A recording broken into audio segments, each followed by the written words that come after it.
Hi, I am sorry that I'm late. I had an important phone call that I didn't realize how long it was. It seems like I don't understand. First, Emmy, yes, you're first. Hi, Sherry. I'm sorry that I'm 30 minutes. Is this the correct live? It is the correct live. I'm sorry I'm late, Barb. Hi, Al and everybody. So did everybody watch the Murdaugh proceedings today, the sentencing? If you didn't, you missed quite a spectacle when Alex literally addressed so many people for, I think, over 40 minutes, and trying to get to my YouTube. Here's this it. I didn't share this out. I didn't do the things I was supposed to do. But let me just share it out real quick while I'm talking to you.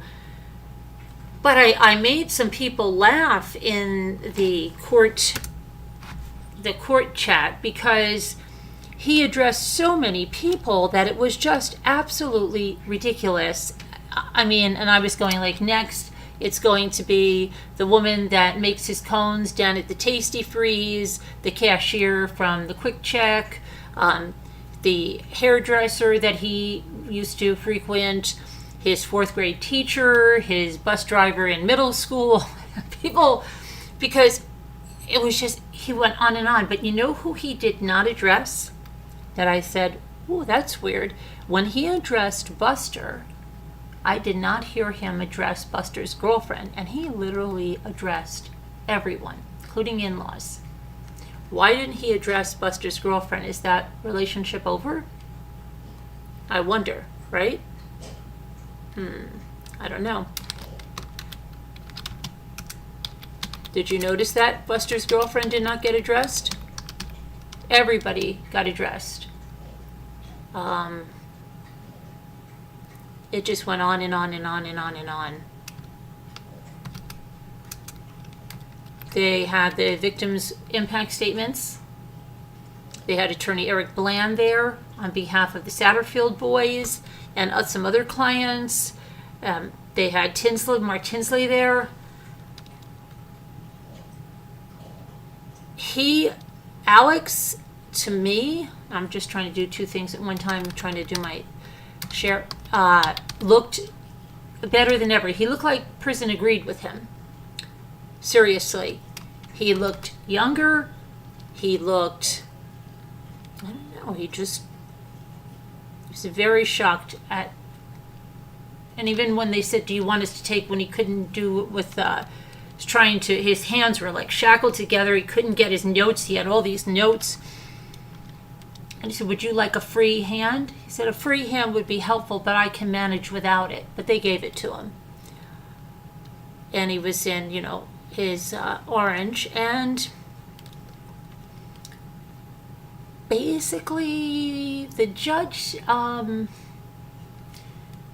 actually said to him, I don't remember a time when you were not in a good mood. Alex, like you were always just a jovial, nice guy whenever I had dealings with you. And then said that the last times that he saw him was at a pool party after Paul and Maggie were killed, and he was still having a good time. And then at a Labor Day, I guess something, and then he was assigned the case. And for over 2 years, this has been his life. But he said, your life is going to go on. And in 34 days or 30 some odd days, he's going to retire and move on as well. So, yeah. And then, the other thing I was saying through that is that before, he does say it towards the end, but every time he was talking about things and Maggie and Paul, he's not mentioning, like OJ, we've got to get the people that did this to Maggie and Paul, right? They're still out there. They need justice. No. He only said it the very end, when he was talking about that sled zeroed in on him and not the people or person that did this. So that was it. I was, shocked, but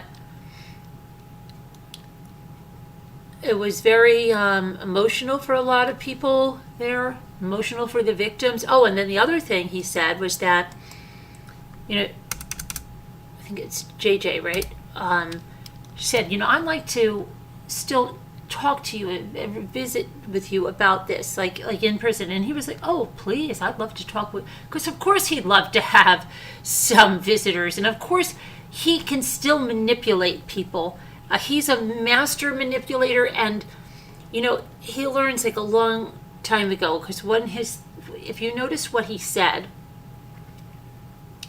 he says something that a lot of lawyers say. A lot of lawyers, I think, are just taught to say this. I hear you. I feel your pain. I'm listening to you. I hear you. I hear you. But it's just words. If somebody just says to you over and over, I hear you. I feel your pain. But they never elaborate, like, specifically, what are you hearing? It's just empty words to me. I consider it empty words. You can say, like, well, I feel your pain, and then blah, blah, blah, blah, blah, talk a little bit about that person's pain. But if you just keep saying, like he did, I felt your pain, I'm listening, I heard you, that's not saying the things that it should. To me, in my opinion, it's not. It's lip service. It's something that you can imagine salespeople, even lawyers, anybody trying to make someone feel heard. Oh, just tell them that you hear them. Tell them that you're listening. Tell them that you feel their pain, their concern, whatever it is. So that bothered me, because that didn't mean anything to me. In my opinion, it did not. That I don't get anything from somebody saying that. If somebody wants to say that they're listening to me, then tell me what I'm saying. Tell me what you think I'm feeling. Validate my experience. Don't just tell me you hear me. If I'm,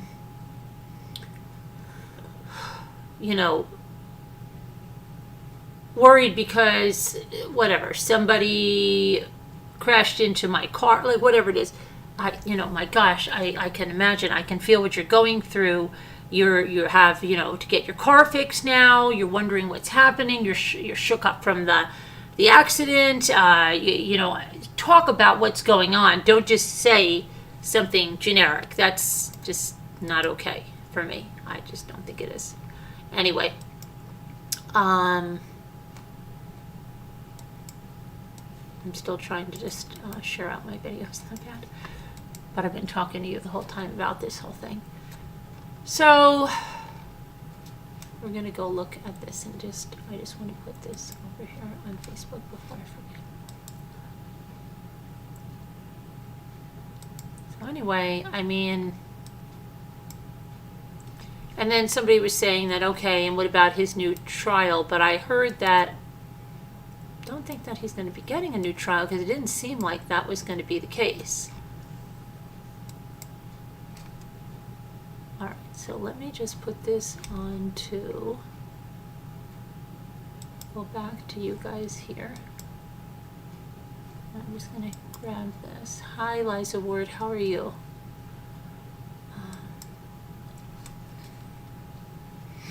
Even if you have a good relationship with your bank, there's no reason you can't open a and I'm going to look Road at what you're saying about account this and your and take experience advantage in of our this, and incredibly we'll great take high a rate. look at it, okay? It could be the beginning of a beautiful new relationship. All right. There we go.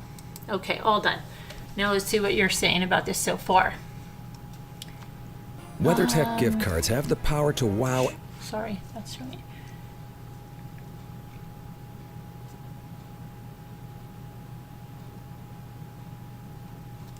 The two F's feet. Hold on, I've got to make this a little bit larger because it's my font is. Okay, the three F's. Feel, found, felt, often used as a form of manipulation in predators' behavior. Exactly, Emmy. Exactly, you've got it. And I know you study a lot about narcissistic abuse, right? Yeah. Feel, found, felt. Exactly. Nice. Let's see.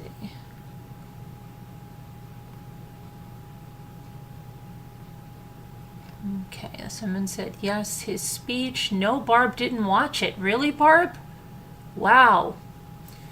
Okay. A win back. Al says, hi, Sherry.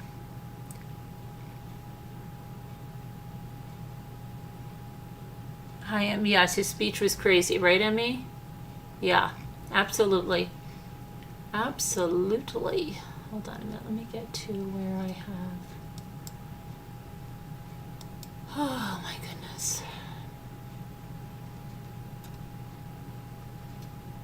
Where is my murder? My murder. So Alex Murdaugh's victims face him in court and have their say. You know, one of them, it seemed like they said the name, I forget what he said. Was a weird thing. But it was only the one time that I heard it. So interesting. All right, let's see here. So Alex Murdaugh, people were asking how old he is. He's 55. He pled guilty to 22 counts of state financial crimes connected to his theft from his clients. At one point, the state argued that Murdaugh should face about 100 financial crime charges for swindling millions of dollars. The then attorney stole money to fund the Murdaugh's family's extravagant lifestyle and his addiction to opioid pills that led him to rehabilitative care facility. Oh, that was the other thing he said. Did you catch this one? When he started talking about rehabilitation, I said, what, are you going to put a couple of plugs in for, and he did. He listed two different rehab centers. Was somebody getting a kickback on that? That was crazy. The new sentence will run concurrent to his 2 life sentences for the murders. So unless the appeal of the 2 life sentences from the double murder verdict is successful, Harpootlian said this 27-year sentence doesn't matter as it relates to the duration of his imprisonment. Alex's attorneys in September filed for a retrial of the murder case, saying that the county clerk tampered with the jury, Becky Hill, and that she told the jurors not to be fooled by the defense's testimony, instructed them to watch out for Alex's body language, and the clerk, wrote a book, and they said this is for her book, right? Okay. So let's look at some of the victims. The Murdaugh's housekeeper, Gloria Satterfield, which I can't believe they don't talk more about this 911 call where you can clearly hear someone sit her up and then drop her back again, and you hear Maggie scream. I wrote that in the chat too, because that was terrible. It was like definitely, to me, showed that there was foul play with her, you know, and that was just terrible. One of her sons, Tony, asked the judge's permission to face Murdaugh. You lied, you cheated, you stole. I will pray for you every day. Ginger Hadwin, the sister of Gloria Satterfield, addressed Alex, they lost a mother and you stole every dime from them. And I just don't understand. Did you not have a soul? I don't get it. Pamela Pickney's son, Hakeem Pickney, became a quadriplegic after a crash. Alex represented the family after Hakeem Pickney died, but he's accused of stealing settlement money from Pamela and her family. I never thought that you would betray me and my family the way you did. The last victim to speak was Jordan Jenks, a childhood friend of Murdaugh.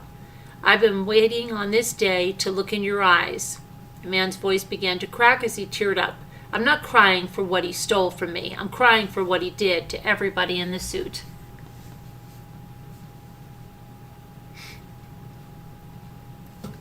And that's the one that wants to go visit him in jail, JD, right? Let's see. The prosecution seized upon one admission from Murdaugh during the trial that he lied about being at the crime scene. This is about the other trial, right? A video on Paul's phone included Alex Murdaugh's voice contradicting what he had told authorities. And on the stand, Murdaugh said he lied to investigators because he was nervous and had been suffering from paranoia related to an opioid addiction.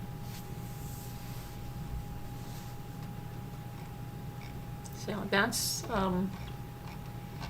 what happened there in court today. And let's go back.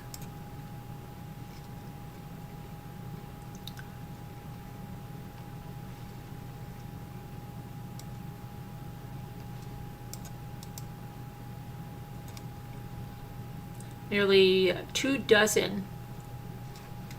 state financial crimes. He is what he pled guilty to. Let's see, Eric Bland, and that's the attorney that works with Luna Shark, and said that, and he represented, like I said, the Satterfield boys. Ow, my thing just went crazy here.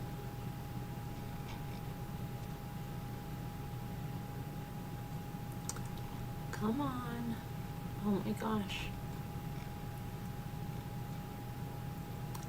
I just want you to know that we are very satisfied that this is a very, very strong sentence that has been agreed to by the parties, said attorney Eric Bland Eby, who along with his partner Ronnie Richter represents a number of Alex Murdaugh's victims. It sends a clarion bell signal to not only attorneys but to anybody who wants to victimize the vulnerable. Creighton Waters described the morass of crimes that Alex carried out over the course of years, relying on his own power, influence, and the legacy of his family to deceive and steal from his victims. There were so many individuals that were trusting of Alex Murdaugh, and that is how this decade-long scheme was able to take place, Creighton said. Ultimately, we had people who came to Mr. Murdaugh for help, people that he told he was going to help, and in many instances there was significant funds that Mr. Murdaugh paid to those individuals. But that was how the scheme usually worked. It was a sleight of hand. It was where he was handing them a check. Hold on one second. This is it. And had their focus on that he was able to steal money from them behind their back. One exception to that strategy was the case of Gloria Satterfield, the Murdaugh's longtime housekeeper who died after a fall at the family's home. Murdaugh coordinated with the family to sue himself and seek an insurance settlement for Satterfield's family, according to the affidavits released by the state. But Satterfield's son never saw a dime. He never gave them anything. Instead, Murdaugh took the funds and used them to make payments on credit cards and various loans that he'd taken from the bank, his father and law partners. You know the thing, he did say something when it came to that, and it was really weird, because when they were making victims impact statements, they said, like, Gloria helped to raise the boys. And I believe that Alex said, I want to clarify something. Gloria was, a great woman. She was part of the family, but she never helped raise my boys. He said that, I believe, from what I heard. And it was like kind of a slap in the face, right? Just like, okay. Like, what? I don't know. Murdaugh agreed to a $4.3 million settlement with Satterfield's family in December of 2021. You lied, you cheated, you stole, you betrayed me and my family and everybody else, and you did it at the cost of my mom's death, Tony Satterfield said in court. I want you to know that I forgive you. I will pray for you every day that God gets a hold of your heart. My heart is with you. My prayers are with you. And I just wish the best for you. Another emotional statement was given by Jordan Jinks, a childhood friend of Murdaugh's, who prosecutors said was defrauded by $150,000 by the former attorney after he was in a car accident. Jinks approached the microphone with tears in his eyes, recounting memories the two had shared. The money you stole from me, you could have asked me for it and I would have given it to you. That's how I felt about you and your family. Jinks originally didn't believe that Murdaugh had killed his wife and son. But after sitting here today and hearing some of the devious things you did to people, these victims here, that changed my mind, bro. Ahead of sentencing, Murdaugh addressed the court in a lengthy statement apologizing to his victims and saying despite his actions, he cared for each of them. Oh, and he kept saying, and I want you to know, I'm so sorry. And I heard every one of you today. I heard you. Yeah.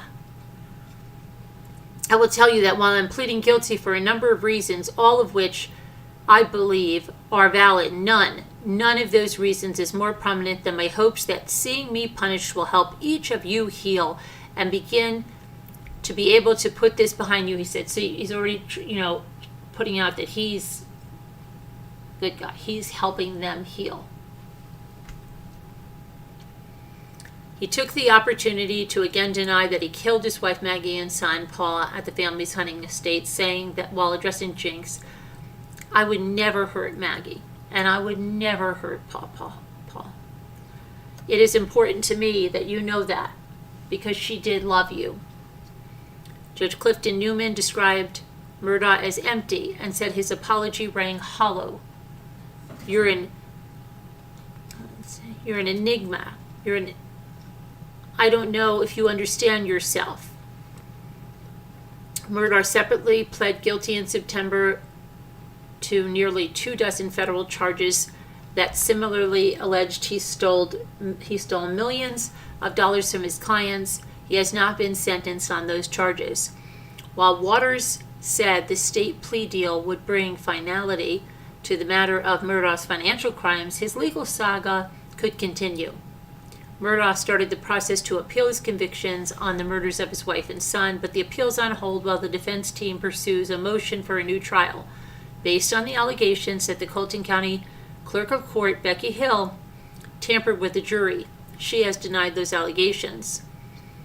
Whatever happens with any other litigation, we ensure with this result here today that Mr. Murdaugh will stay in state prison for what is most likely the remainder of his life.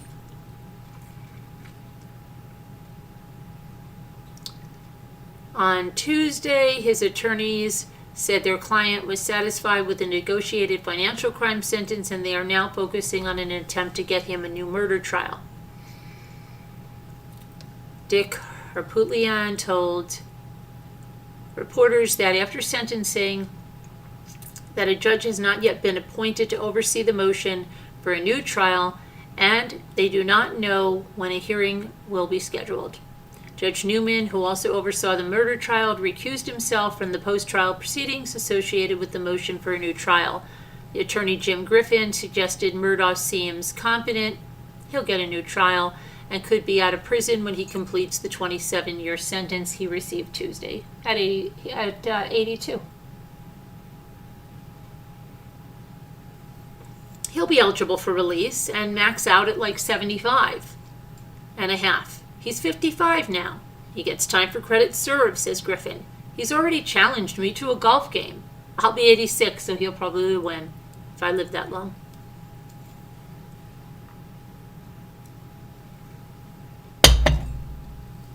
Okay.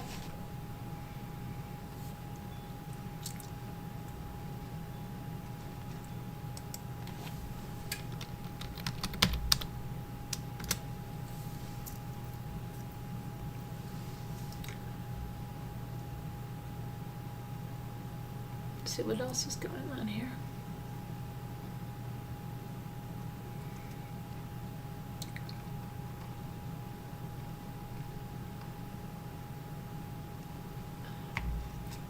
What? So we've got, oh boy, this is some Same story. California father's been arrested for allegedly helping his 16-year-old daughter sell nude photos online.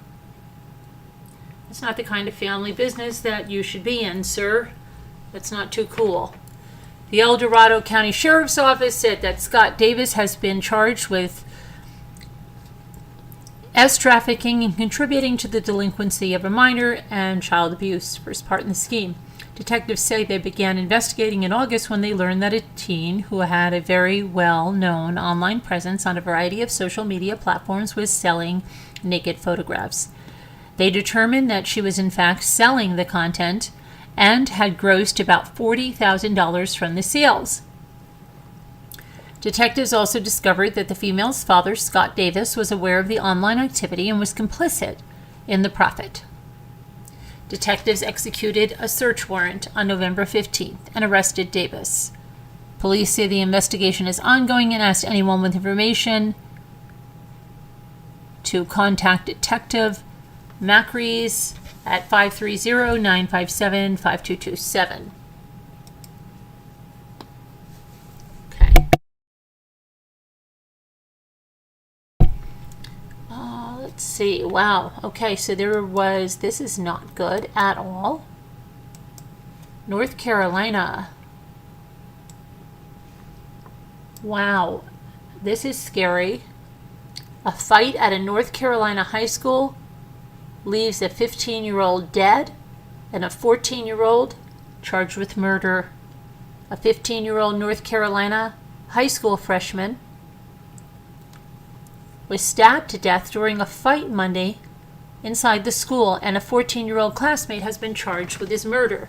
Another boy, 16, was wounded in the fight and hospitalized with non-life-threatening injuries. Friends and family identified the dead boy as Delvin Farrell, said he was a good kid who loved sports and video games. We are a grieving family and trying to process this, Farrell's family said in a statement.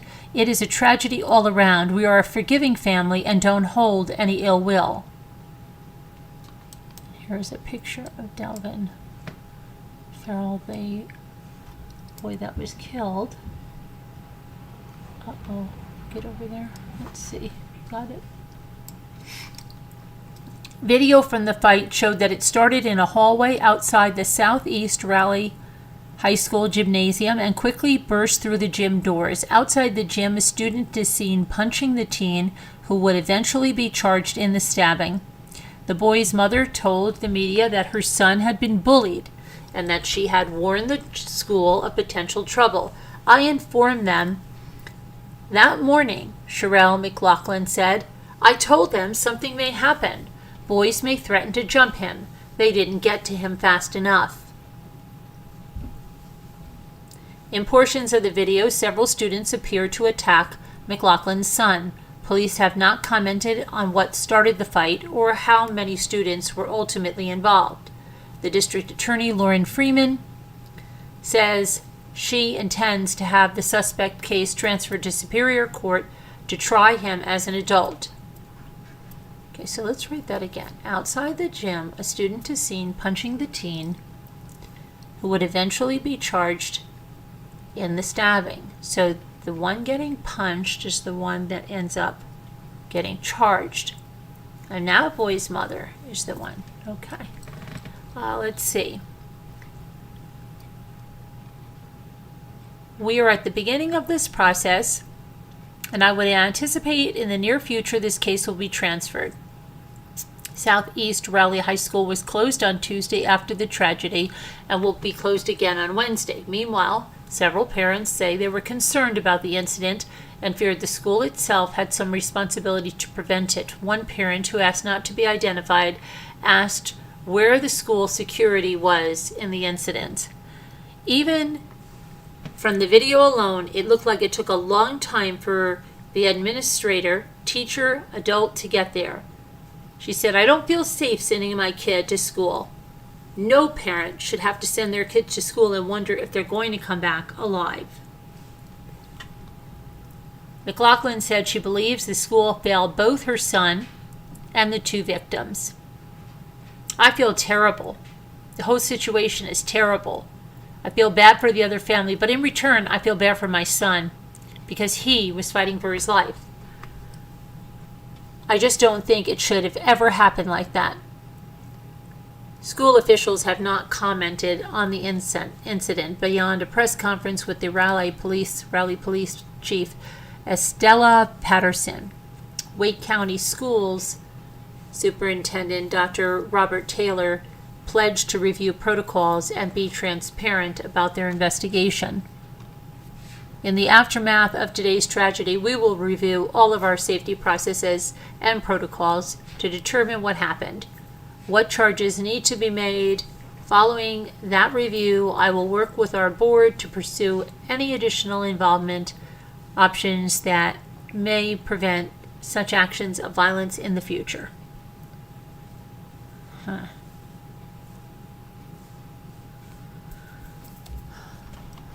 Terrible. Terrible tragedy. Crazy. Okay, remember that mother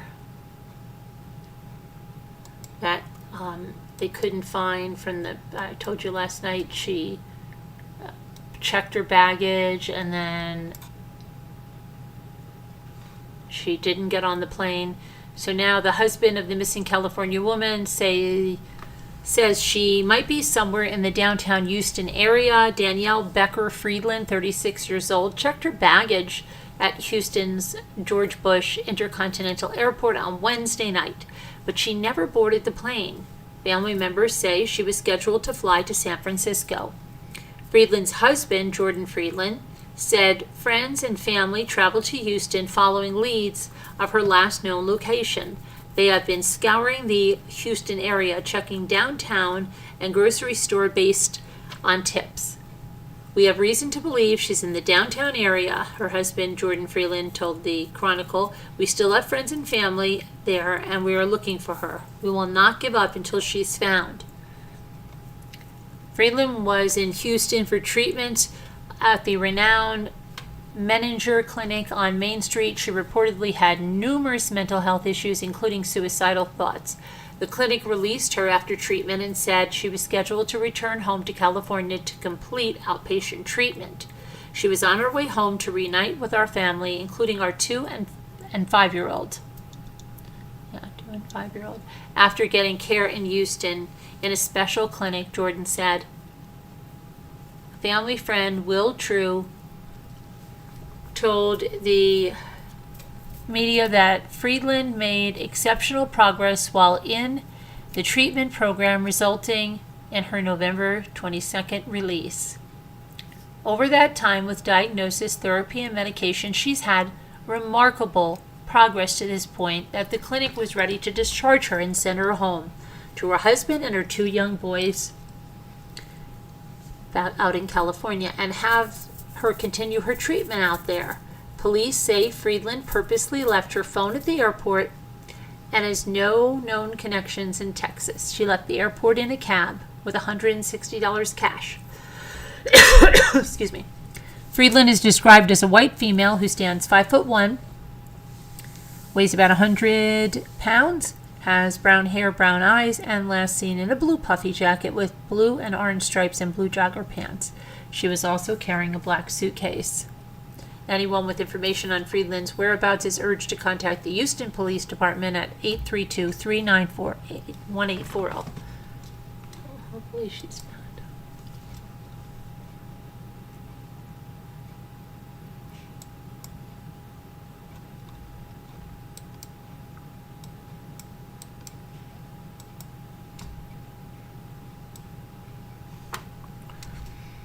Off to Florida. Florida mom's been charged with aggravated battery with a deadly weapon and aggravated assault with a deadly weapon after she drove her SUV into her own son while trying to hit 2 other boys he was fighting with. Oh my gosh. An arrest report for Quantavia Miltonized Samuel, who's 33, said that her son called her at about 6 p.m. on Monday and told her that 2 other boys had jumped him, and one of them was armed with a handgun. Guantavia jumped into her Toyota RAV4 and drove to the scene, where she saw her son fighting with 2 other boys, and she drove towards the ruckus, but instead of hitting the intended targets, she rammed her son. The other 2 boys took off running, with Samuel pursuing them after she helped her son into the vehicle. She followed the boys to their home, where Miami police recalled. At that point, Samuel's son complained of leg and hip pain, and he was taken to Jackson Memorial Hospital Pediatric Emergency Room for treatment. According to the defendant, when she arrived in the area of the aforementioned intersection, she struck her son with the Toyota RAV4 she was operating, the arrest report says. When asked how she managed to strike her son with the vehicle, she said, "I was trying to get them off my son." The Miami police spokesperson, Michael Vega, said officers found no gun involved in the altercation. She wanted to hit these 2 kids. This is what we say all the time. If there's a problem like this, the correct thing would have been that she should call the police and then she can respond, which, if we would have been there, we would have prevented this. She's booked into jail on a $15,000 bond, and the Department of Children and Family Services was also called to investigate. Whew.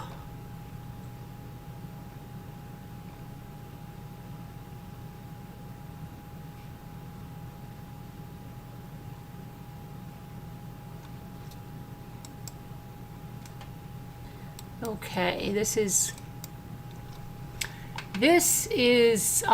wow. This is a wow. So this woman, her problem-solving skills, Florida again. She was arrested on Saturday. She allegedly stabbed, oh my gosh, her boyfriend in the eyelid with a hypodermic needle during a dispute. Sandra Jimenez had accused her boyfriend of looking at other women before hopping on top of him and stabbing him with a rabies needle intended for their dogs. Sandra allegedly fled the scene after the assault, in which the victim was hospitalized. Miami police officers responded to the home. They eventually found Sandra sleeping in her car. Sandra claimed her boyfriend's injuries were self-inflicted before she was arrested. Sandra was charged with aggravated battery, and her bond was set at $7,500. Now, why did she have a rabies shot? Was she breeding dogs? Like, it's not just like a normal thing to have a rabies shot for your dog. Kind of weird. Stabs him in the eyelid with it. Wow. Wow, wow, wow.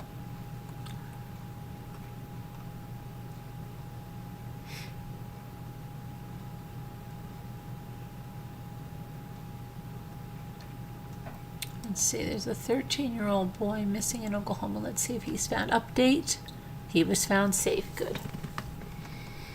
Good, good, good.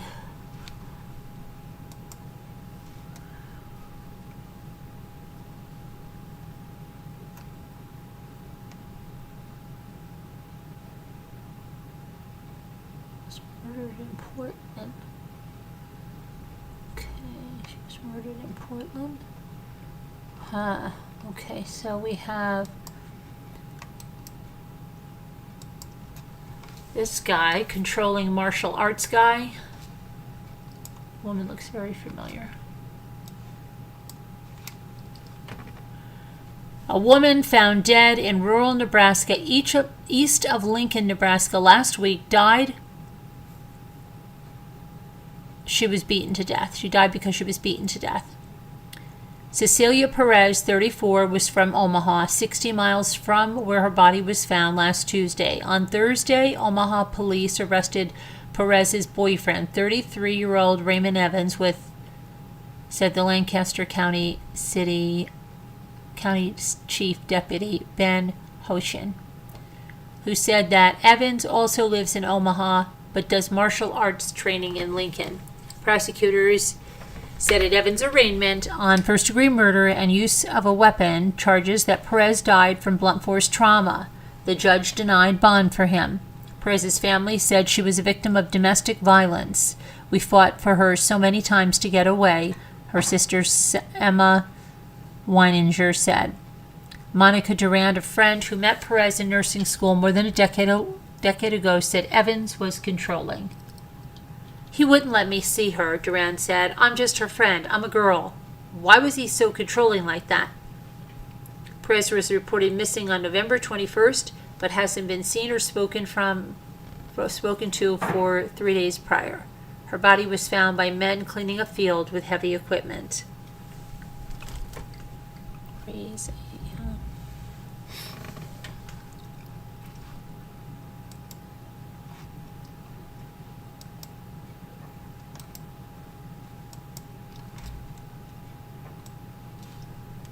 And then this one. Police in Oregon have determined that a woman who was found dead near an abandoned barn in rural Clark County was murdered in Portland. Joanna Speaks, 32, disappeared in March, and her body was found in early April, about 22 miles north of Portland.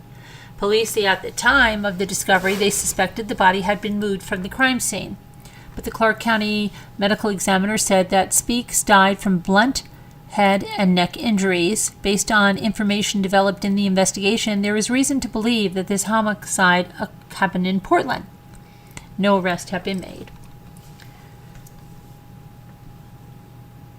Police did not provide any updates on the investigation into Speaks' death, which has been included with the deaths of 5 other women in the Portland area, though it's thought to be possibly the work of a serial killer. 4 of the deaths have been linked to a person of interest, police said in June, although they did not identify that person.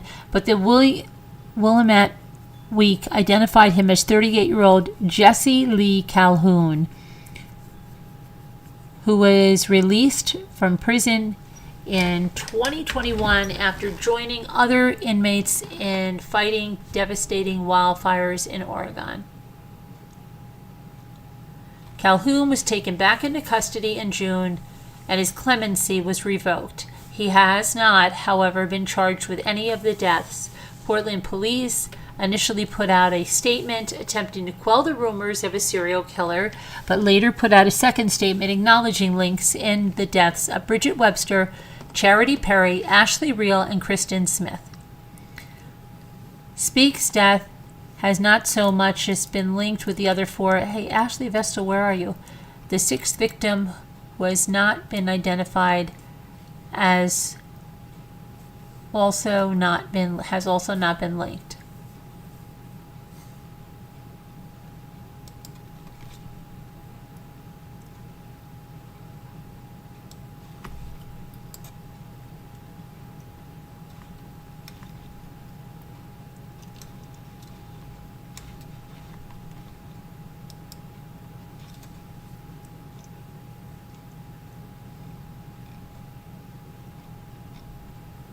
Okay,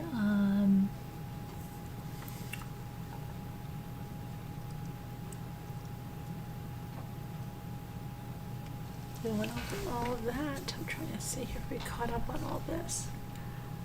Wisconsin man, did we go over this one? Yeah. Yeah, we did. Okay, so let's see. Hang on.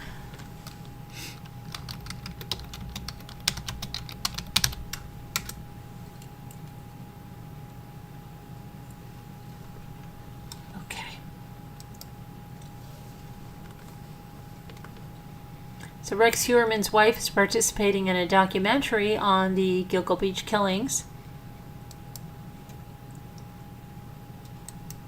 And one of the victim's sisters is reacting.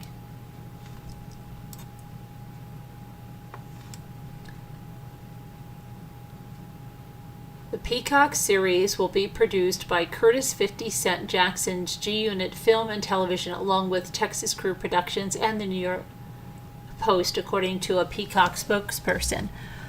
According to the New York Times, the series will follow Ellerup, his wife, over Huerman's future trial. The deal between the alleged serial killer's wife and Peacock has upset some families linked to the infamous Long Island serial killer case.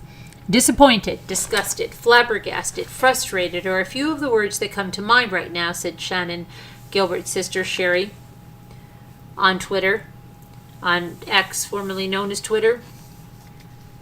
The way that the media will buy stories to further re-victimize and re-traumatize and exploit the families and victims of serial killers is evil. Gilbert, who was working as an S worker at the time, vanished without a trace on May 1st, 2010, after visiting a client she met on Craigslist in the gated community of Oak Beach on Long Island, New York. It was this search for Gilbert's body that led to the discovery of the remains of Huerman's suspected victims, Amber Costello, Maureen Brainerd Barnes, and Megan Barthelemy, and Megan Waterman. After police found Gilbert's remains, her death was deemed an accident per police. Huerman has not been charged in connection with her death. A Peacock spokesperson said Ellerup was not paid for her involvement, but she was given a licensing fee so the company could use her archival materials. The spokesperson said that Ellerup will have no creative control over the project, and the money she received cannot go to Huerman or be used for his defense.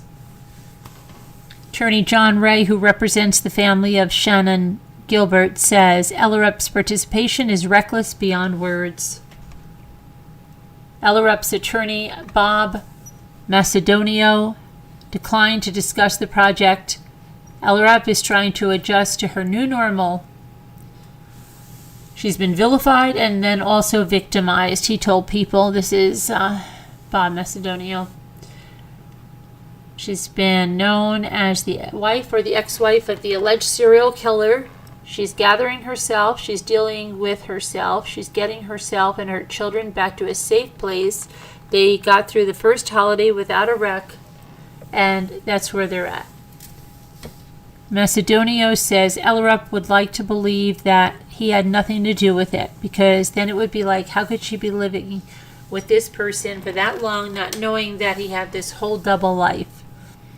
Huerman, an architect and married father of two, was charged with 3 counts of first-degree murder, 3 counts of second-degree murder in the deaths of Bartholomew, Waterman, and Costello. He is also considered a prime suspect in the death of Maureen Brainerd Barnes. All 4 women have worked as escorts online and had been missing since 2007 and 2010. Their bodies were found along a half-a-mile stretch on Ocean Parkway in Long Island in December of 2010. Huerman was allegedly linked to the killings by the burner phones used to rendezvous with the victims, as well as a piece of his hair that was allegedly found in the bottom of a burlap bag that was used to wrap Waterman's body. He was also traced to a Chevy Avalanche that was registered to him, that was allegedly seen at the time of Costello's disappearance. Authorities say that investigators also found evidence that Huerman was allegedly obsessed with the case and searched for articles about the task force that was formed to investigate the murders. Wow.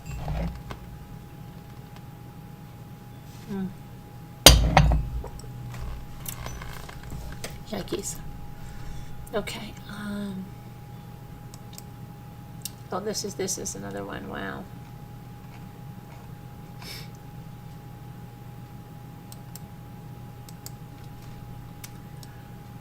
So, a groom, 29, with a silver medal in swimming in top para-athletic competitions. Well, if this the other.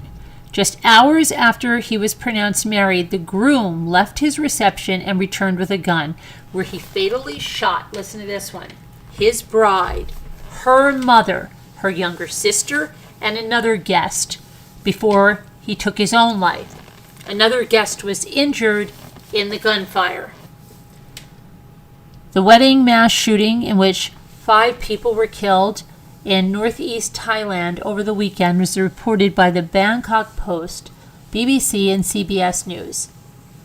The groom, Sharturang Suksuk, that's what it says, 29, and his bride, Kanchana Panchanthuak, 44. So he was 29 and his bride was 44 years old. Celebrated a traditional morning wedding on Saturday.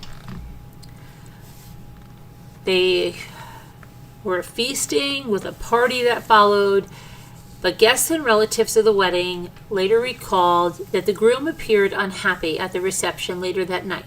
The party lasted well into the night, and in the midst of the festivities, Suksuk, police said, was quite intoxicated at the time, left hastily.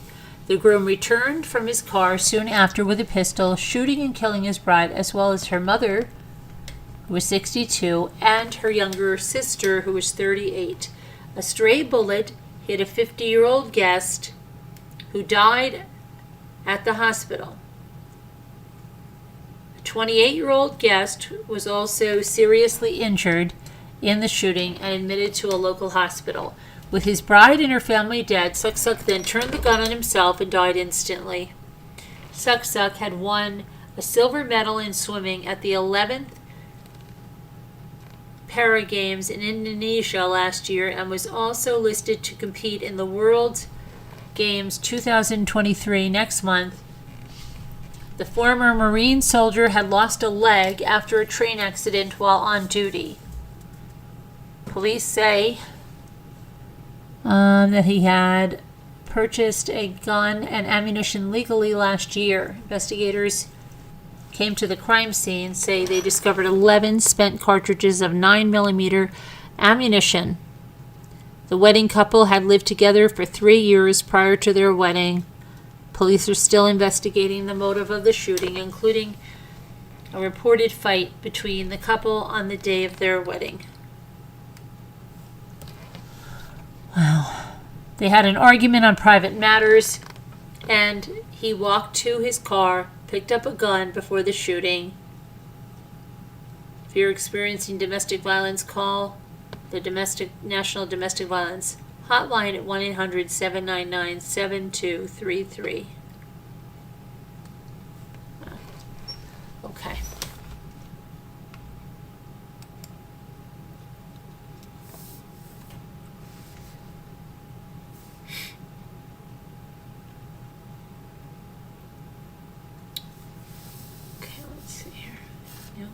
We need to talk about anything else.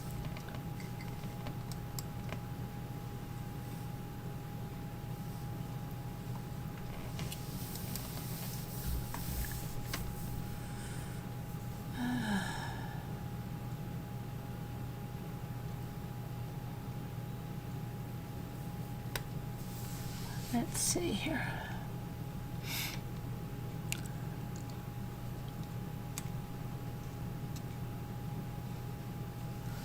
Oh wow, there's an outrageous book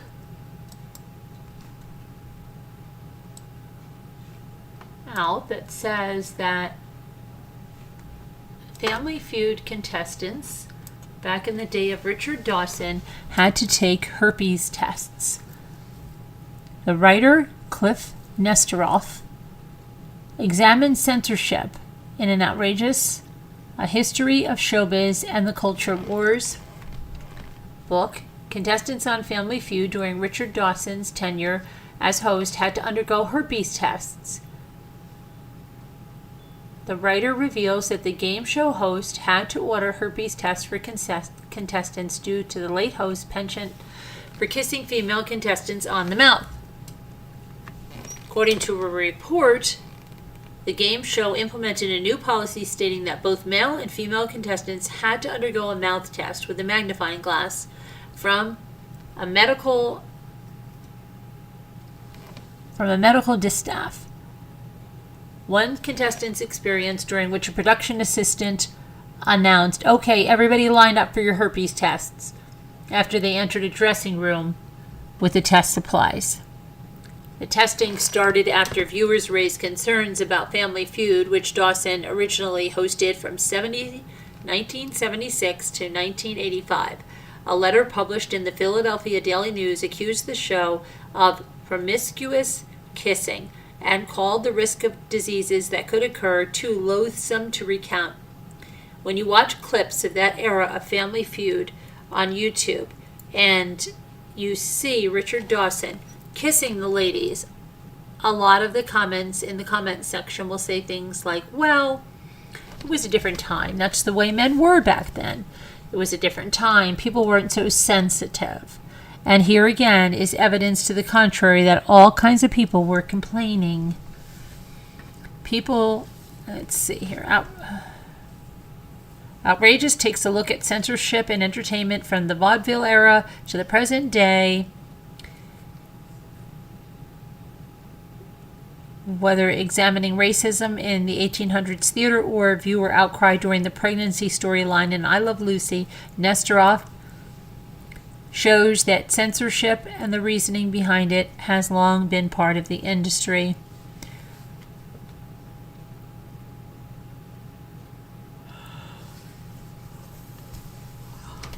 One incident that surprised him is when Carol Burnett called for peace in the wake of the assassination of Dr. Martin Luther King by holding up a wristband during an appearance on the Merv Griffin show, only to have CBS cut out her speech. She was concerned that people would think she had said something that was much worse than that if they bleeped her. They deleted what she had said. Well, it must have been some horrible statement. Must have been some terrible vulgarism. But she was merely calling for world peace.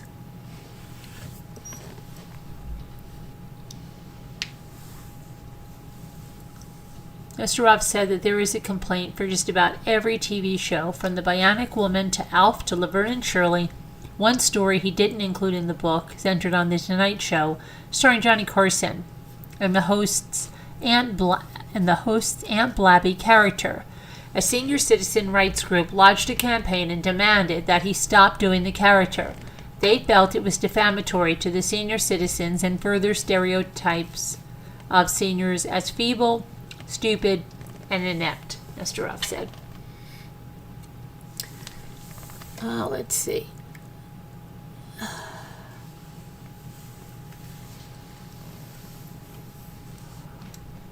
Wow.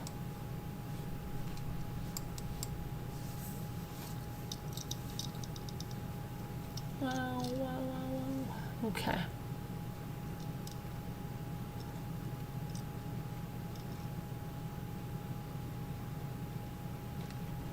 Oh, Ina Gardner. You know, the Barefoot Contessa. She once, I don't know, denied kid Make-A-Wish or something like that. I don't know what the deal was there, but she said her childhood, you know how she has Jeffrey and they have no kids. Well, she said she's talking about how her childhood is the reason she didn't want to have kids, did not want to recreate that. Ina Garten is discovering how her past affected her future. She did a BBC interview with Kathy Kay at her East Hampton, New York home. And she opened up why she never had children. Did you know you couldn't do what you wanted to do if you had them? Kay asked. I think it's much harder, but I don't think that's the reason why I made the decision. Garten, who had married her husband Jeffrey nearly 55 years ago when she was 20 years old, said that, she's 75, huh? Said that her own childhood is the main reason why she didn't want to expand her family. I'm actually writing a memoir right now, and it's kind of looking back on my childhood. It was nothing I wanted to recreate. And I'm always looking forward to look back and realize a lot of my decisions were based on my childhood, and so I think that was the motivating factor. She then added, Jeffrey and I were just so happy together. She then shared advice, particularly for fans in their 20s, about big decisions and milestones in life. Everybody wants to know Where am I going to end up? Forget where you're going to end up. You don't know where you're going to end up, she said. All you know is that if you jump in the pond and you splash around, that while you're in there, you're going to go. Oh, that's really interesting over there. I think I'll follow it there and see where it brings you. The cookbook author has been candid about her childhood in the past. In 2021, she appeared on an episode of Al Roker's podcast, Cooking Up a Storm, where she revealed that despite her profession, she wasn't allowed to be in the kitchen or cook while growing up. I don't know. I think my mother just wanted me in my room, and she wanted the kitchen to herself. The Barefoot Contessa star said of her late mom, Florence, she said, "It's your job to study. It's my job to cook. Get out of the kitchen." So I kind of always wanted to do it. Instead, Garton taught herself how to cook by reading Julia Child's Mastering the Art of French Cooking and practicing every night. At some point, I thought, I want to do this for my work, and not just for fun. I told Al Roker that what she didn't receive as a child is what she wanted to give as an adult in her career. I think what I was craving as a child was connecting with people. I felt that if you feed them, they always show up, and you have a good time together. That was a connection I loved so. I kept doing it over and over. That was the connection I loved so I kept doing it over and over. Back in 2017, she explained during an episode of Katie Couric's podcast, Next Question, that along with being banned from cooking, her mother, who was a dietitian, would even restrict foods from her diet. My mother was obsessive about food. She said at the time, so we weren't allowed any carbs and we weren't allowed any butter. We had margarine, and her idea of a great dessert was an apple. She joked that her career was the ultimate rebellion against her mother.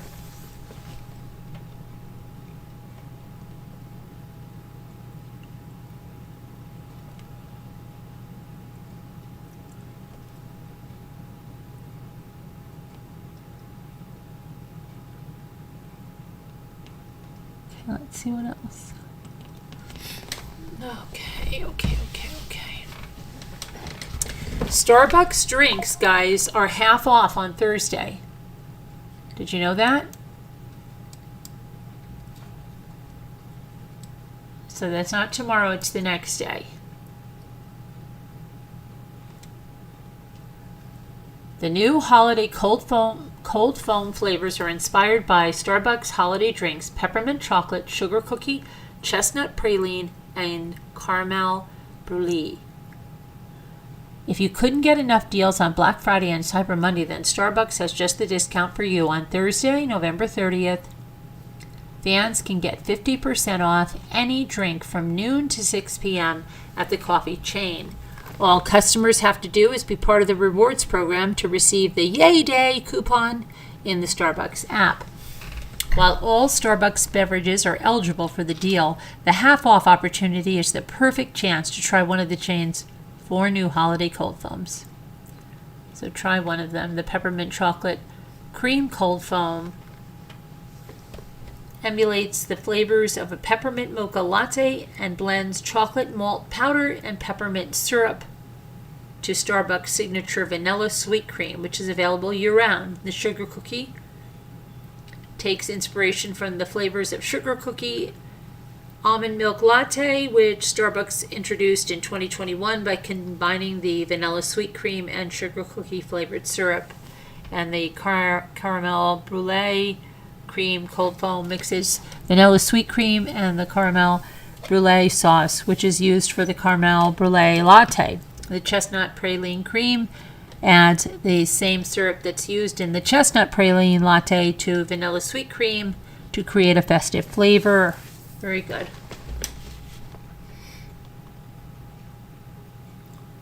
Also new at Starbucks is the iced gingerbread oat milk chai. So check out the holiday lineup and get your stuff half off. And Paris Hilton had a new baby, well, by a surrogate. London. She has a little boy, and now she had a little girl, London, that she introduced as a surprise to her family on Thanksgiving. Just, hi, got a new baby. Okay, now where are you? Guys, over here. I'm on top chat still, live chat. Okay.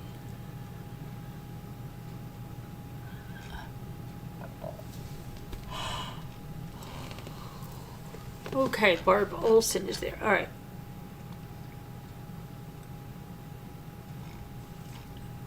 So, hang on a minute. I've got to get something real fast. I'm right here. I'm not going anywhere. I just have to get something to take a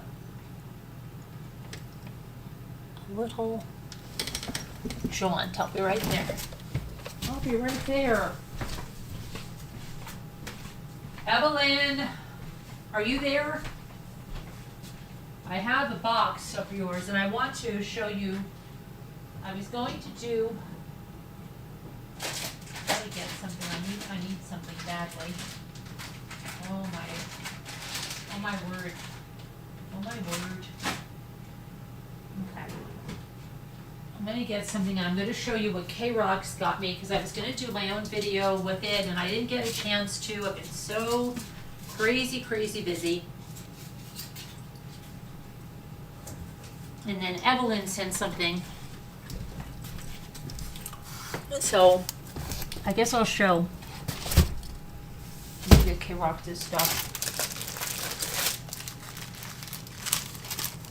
It was really nice.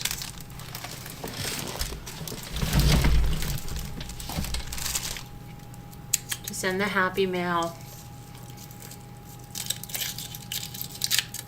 I used to get a lot of, oh, shoot. Oh, Evie, look what I just did.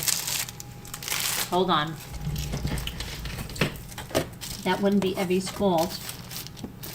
I dropped something that, hold on.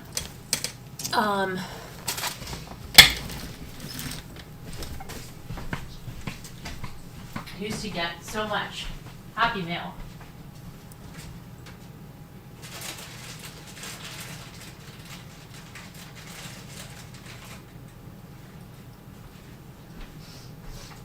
Now you guys just forgot about me. No.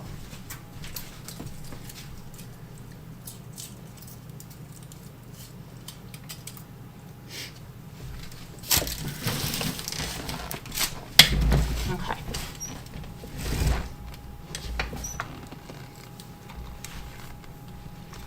So let me show you this.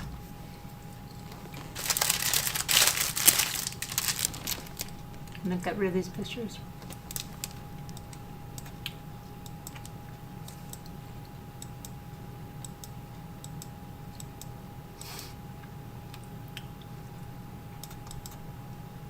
Come on, get rid of this.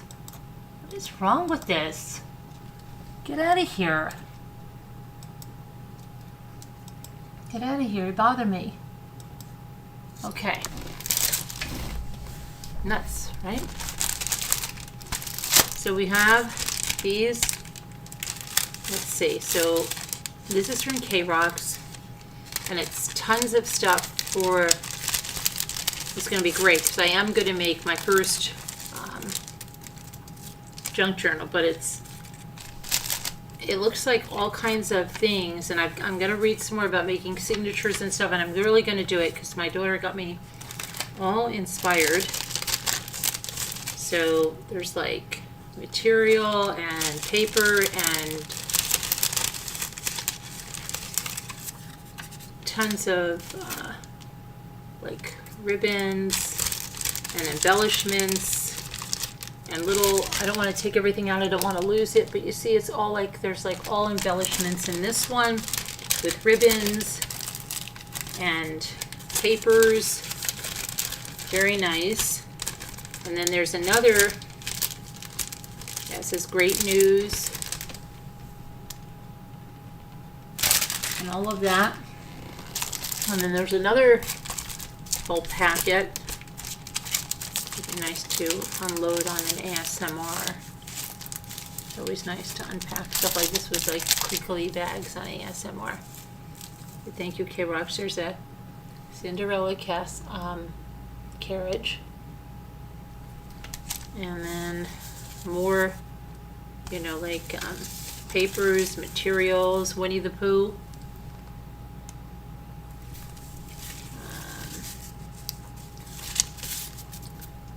Kinds of glittery paper with little cutouts.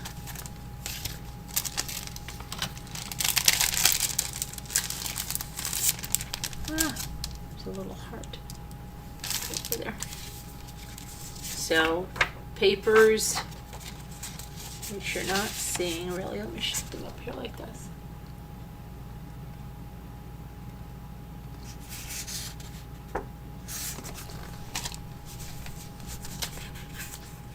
It's a foam, a glitter paper. This is like a leather look. Paper, another leather look paper.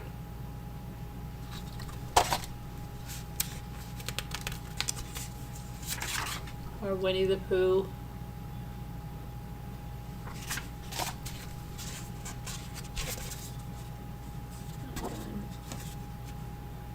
This is an embossed look, and this is flowers in there embossed. See that?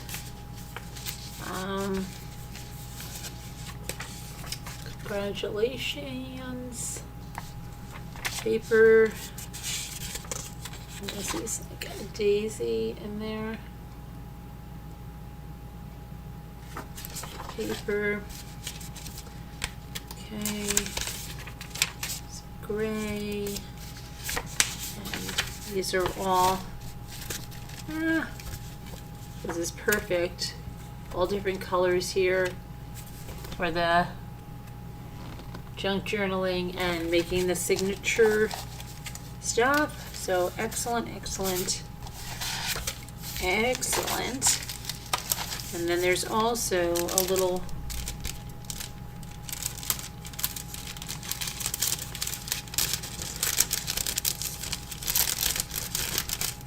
gold heart.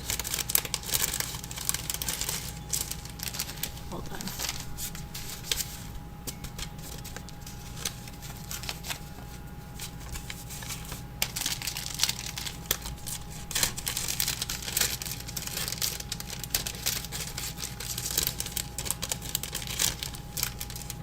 Hi, little lady.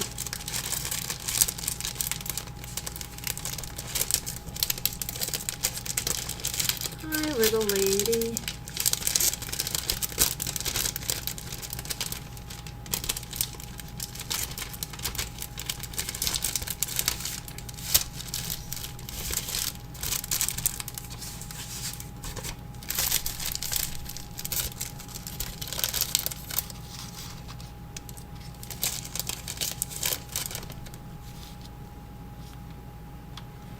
There's a little, tiny little heart. I'm going to pop it in the bag. See, it's right there.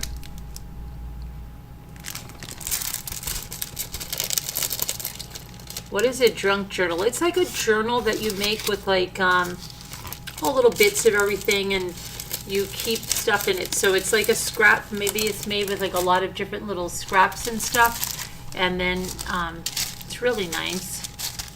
You make little areas for some material to hold your stuff. You know, and all kind. You can. I'll show you. I'm gonna make one.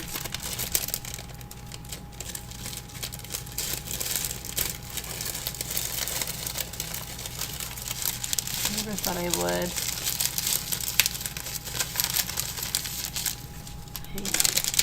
Hang on.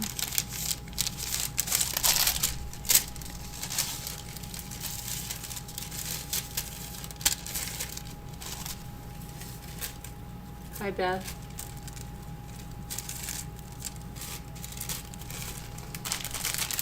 I'm gonna put this. Evelyn, are you here? Elle, are you here? Can you get Evelyn on the phone? Tell Evelyn she needs to come in because I'm going to go through her box. Actually, I have 2 boxes from Evelyn.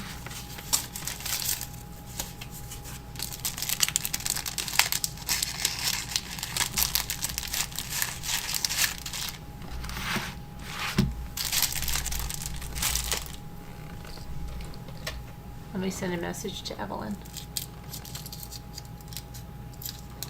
Like a scrapbook? Kind of like one.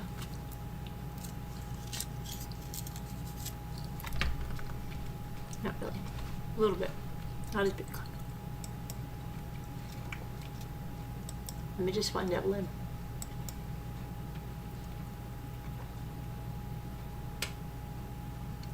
Evelyn.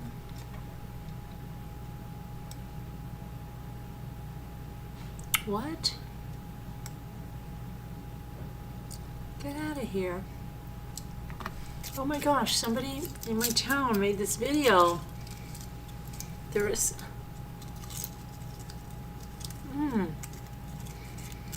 That's so weird. These people, I didn't even know they made music in our town.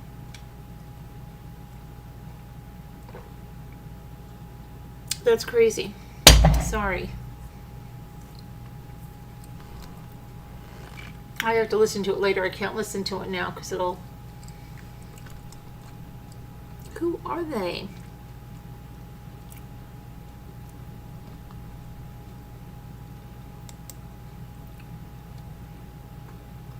Oh my gosh.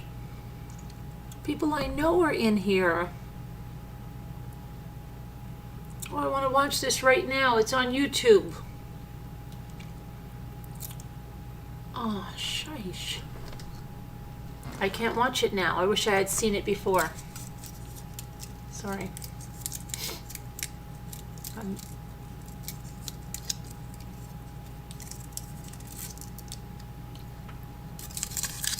Okay, that's it. I'm done.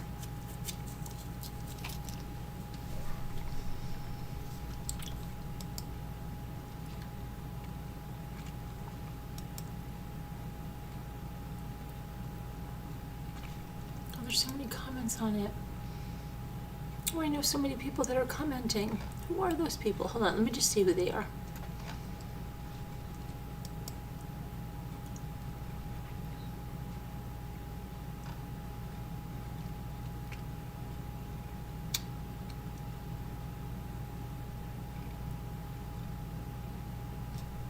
Oh my gosh, I haven't seen her in years.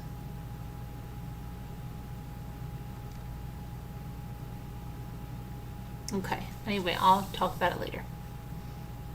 I'm supposed to be getting Abby.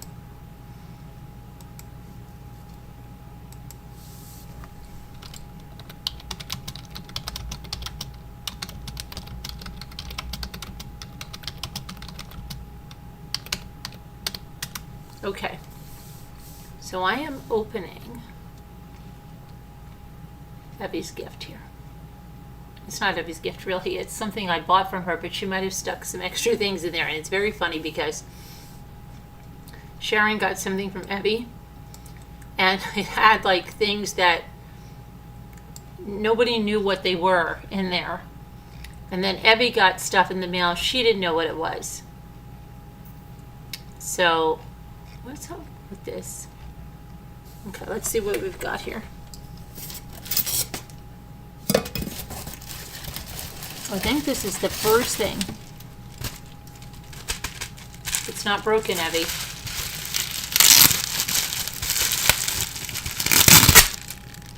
Abby's learning.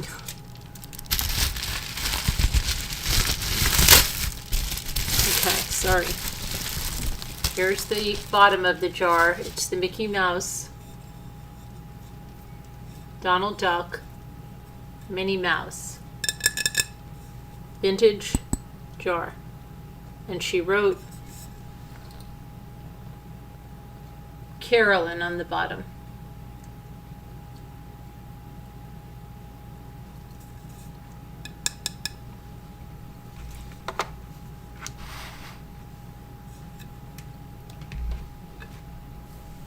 It's not broken, Abby, so I got something from you too. but don't know who to thank. What are you talking about? You said you knew that Ruff sent that, right? Doesn't it say, didn't I include the ticket that says send to Beth? It's from Ruff. You said you knew. You said, oh, I heard Ruff wants to send that to me or something. Don't you remember, Beth? You knew. And I believe it had the ticket on it. So there's the jar. Very nice, Evie. Evie kept rubber bands in here. I'm not going to keep rubber bands in here, Evie. Remember? See? It's from Ruff. Give me that. Come on, come on. Go on. Go on. What is this now? What else did I order? I don't remember ordering anything else. Did Evie throw this in? What is this? Come on. Evelyn.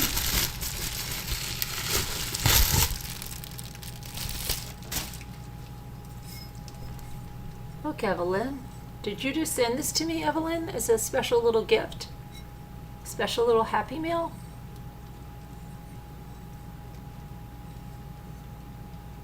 Evelyn sent it as a special little Happy Meal. Special little Happy Meal. Thank you, Evelyn. You know I like cardinals. Thank you. Thank you, Evelyn. Thank you for the gumball, Mickey. Appreciate that, Evelyn.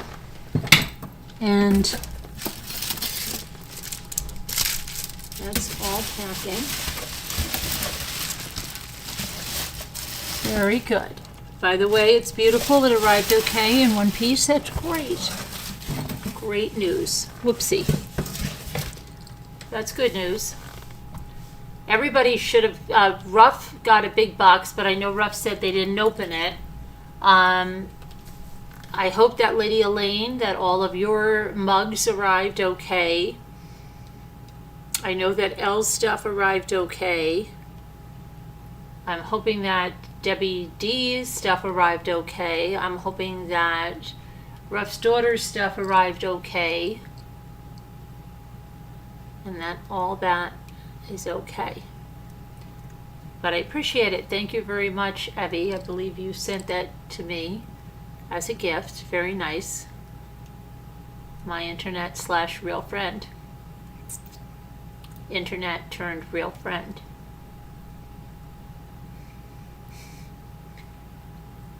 And people that don't know that we're joking playfully with one another really don't get us at all. Sad. Anyway, Evelyn, where are you? Hi, Christine Ferrara. How are you? Where is Evelyn? Evelyn was here today, earlier. I don't know where she is right now. I think she might be bowling. Uh-oh. I just heard like... Oh, I have to check something very quickly. Hang on for 1 second. Because I have an appointment tomorrow again. And I just want to make sure that I don't have anything but you.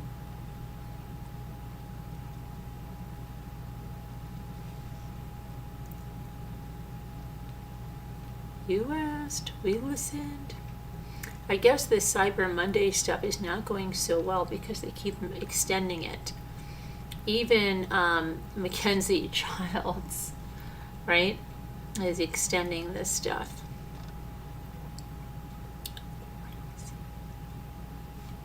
Okay. Crazy. So let's go back over here.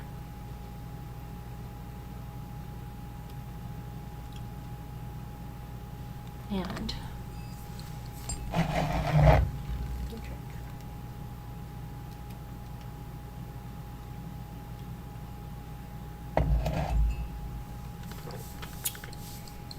is it time for word cookies? What time is it? It is 1:24. I am feeling extremely exhausted. And I have to get up. I've been getting up so early, going to bed later than usual, and doing so much during the day. I wanted to get some more crafts done for the auction tomorrow, and I really suck at doing that. I did not. Between Thanksgiving, my daughter being home, family things, I had a special work assignment today that was really important, that I had to do. And let me see, tomorrow I have meetings, so now I'm just feeling sleepy. It's 12:47. What did I say? 1:47? It's only 12:47. Huh.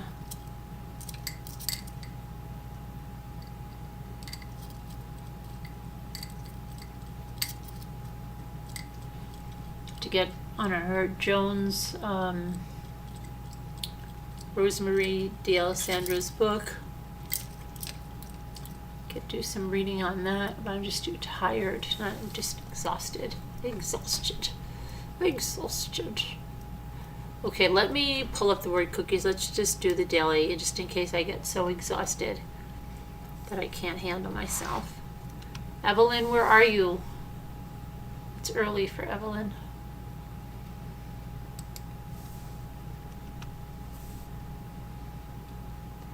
Evelyn.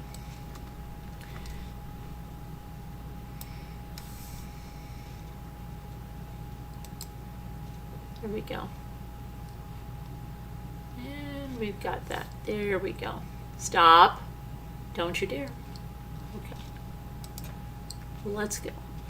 Let's go to the daily. The daily.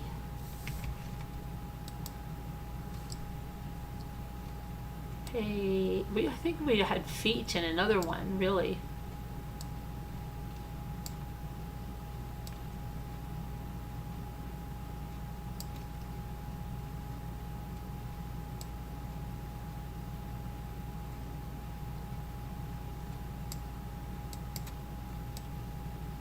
Toffees. Toffees. Toffees.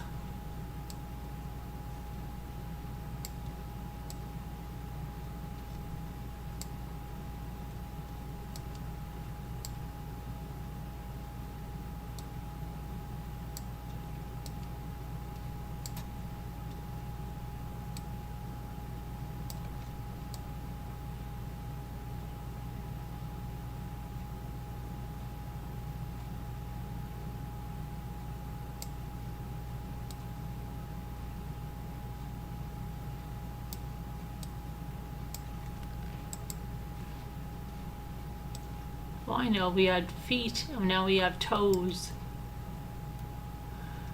And how about foes and toe, T and T's, fee and fees, right? Okay. Fifis and C.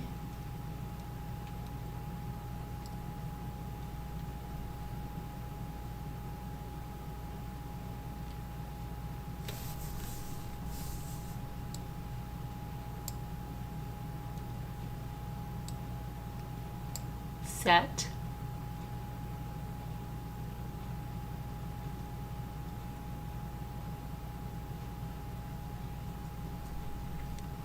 Oh, soft. Mr. Softy.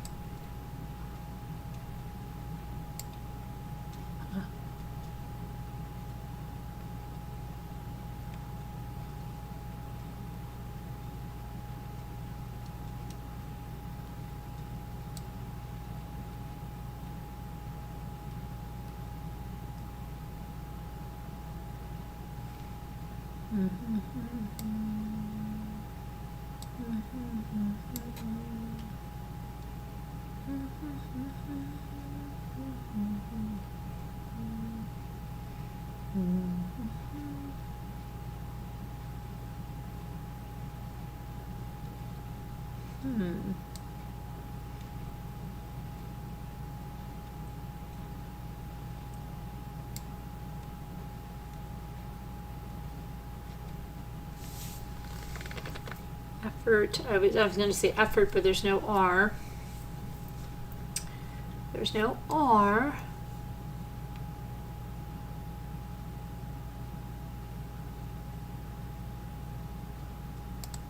Oh, offset. Uh-oh. Very good. We did it. We did it. We did it. Hi, Heart Made Wise. Haven't seen you in a long time. Hate me? Hate me? Sorry. Just being in a goofy mood. I'm getting punchy. Punchy. Punchy. Way. Pay. Pay. What did you say?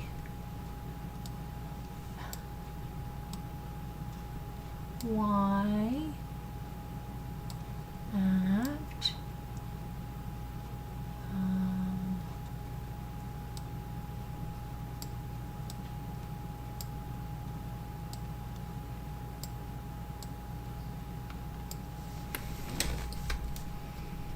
Do I? Ain't nothing but a heartache. Oopsie. Oopsie, I'm trying to do paw and pat and hat and hee-haw. No. Y'all? Okay. Oh, that turkey. That's right.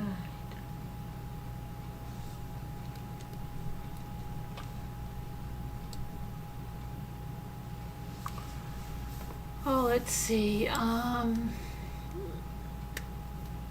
my goodness, let's see.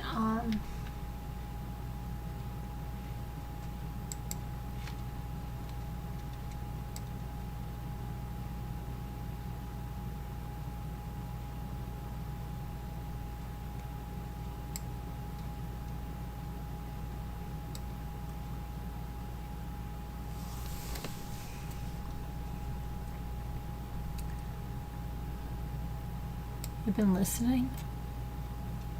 Okay. Why are you a lurker? You should be a lurker.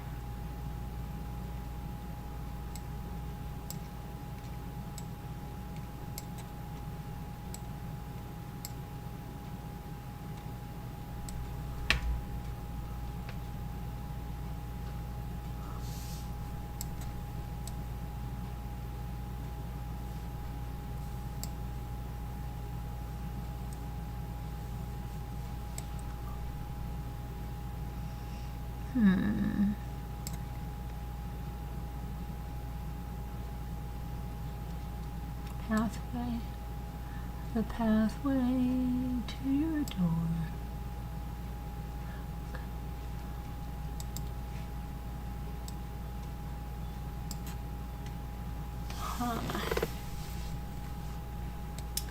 Pathway, did I already have that there?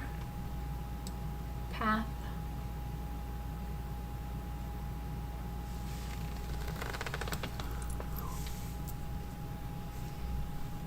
Read chat, Carolyn. Okay, sorry. Show us the letters, please. Can't you see the letters? Emmy, you can't see the letters? Hold on. What's going on? Are they... Wait, there. Hold on. I can't see... Are they not showing? Hold on.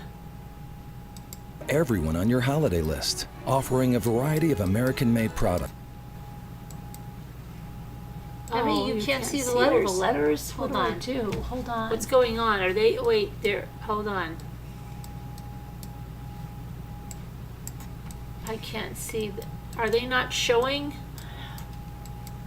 I'll just have to keep. I don't understand why it's doing Everyone on your that. I holiday don't list, understand offering that. a variety of American-made Daggone products. it.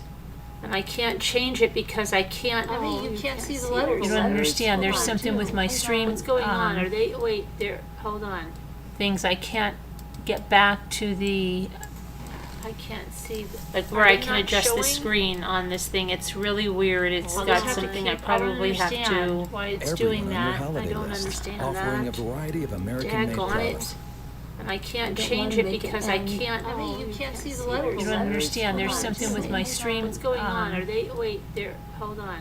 Things I can't get back to the. You let me go back and forth. It doesn't let me do it anymore, so I can't do it on this thing. It's really weird. It's got something I probably have to. I'm just gonna have to refresh, and you're gonna have to. Offering a variety of American-made Daggone products. it.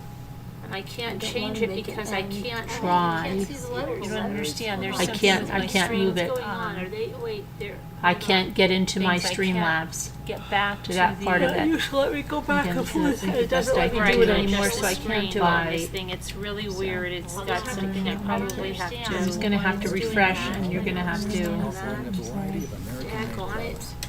And I can't change it because Now I I'm can't looping. try. Try. Oh shoot! That yeah, that's because I was. Oh, never mind.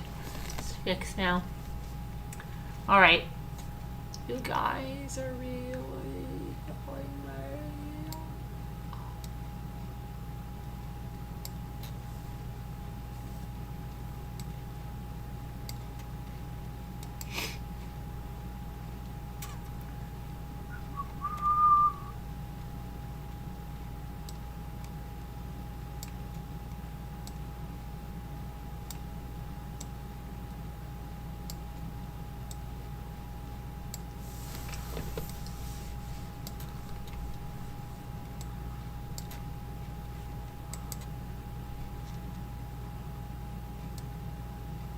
Away.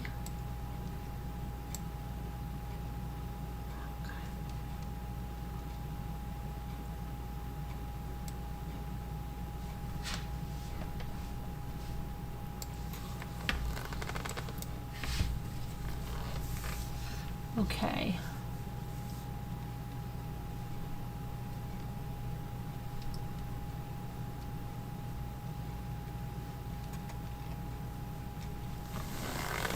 Oh my gosh, you guys are. The audio is not looping anymore. It stopped. Come on, guys. Stop. You're going to miss the really big surprise and the big giant announcement. Okay?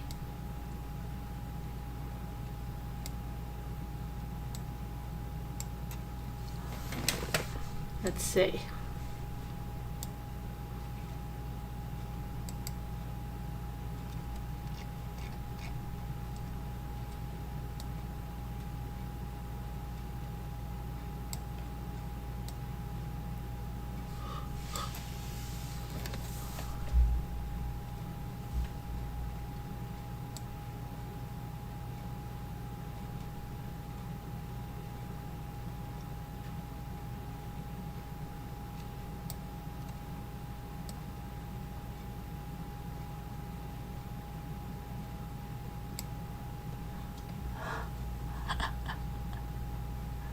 Oh my gosh. Come on.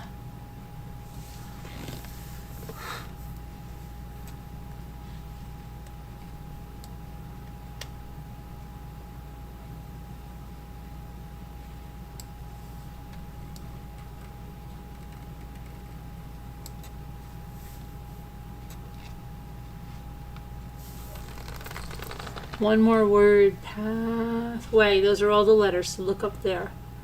Way, pathway, halfway, halfway, halfway, happy way. What are we doing?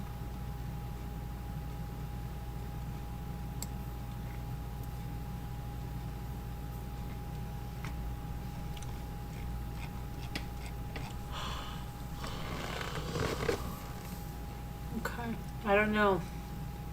I really don't know. I can't figure this one out right now. This is crazy.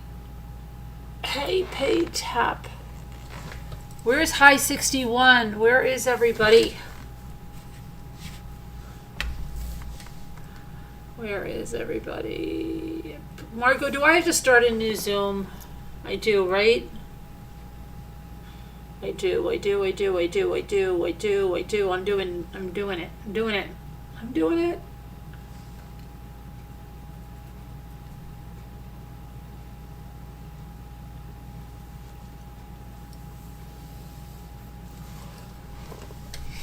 I'm doing it.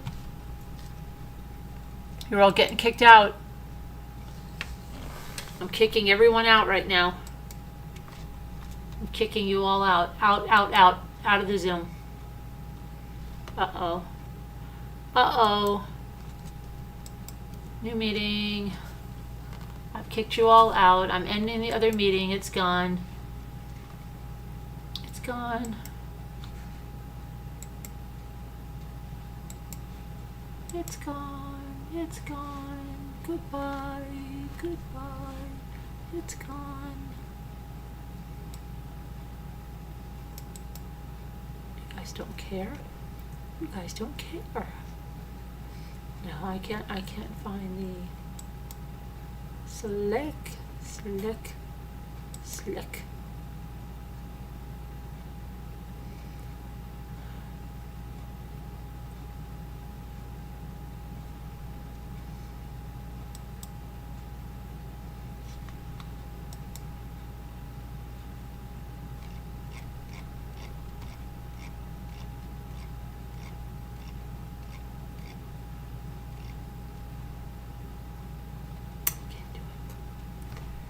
Girl can't help it. I can't do it. I can't figure that one out. You guys aren't helping. You guys are not helping. Okay, I think I did put it there. All right, back to the word cookie. Back to the word cookie.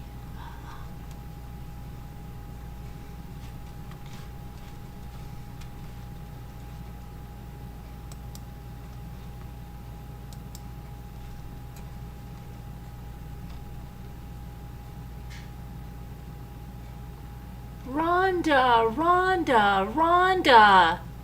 Oh my gosh. Hi. What have you been doing? I thought you hated us. Hi. How's it going? You have a new grandbaby, maybe 2 or 3 by this time. Apathy, did you say? That's... Hi. Thank you, Rhonda. You've been super busy. Good to see you. Fleur de lure. Fleur de lure.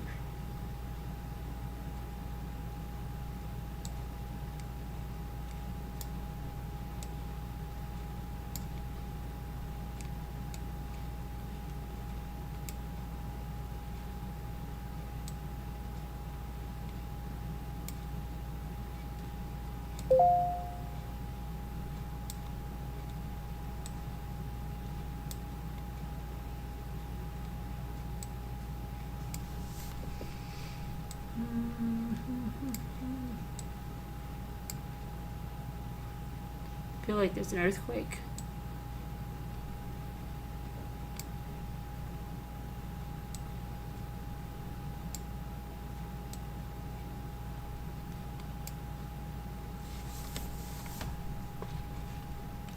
Hey, Miss Carolyn, super busy and sleeping. Oh, it's good to see you. It's good to see you. Her. Uh-oh.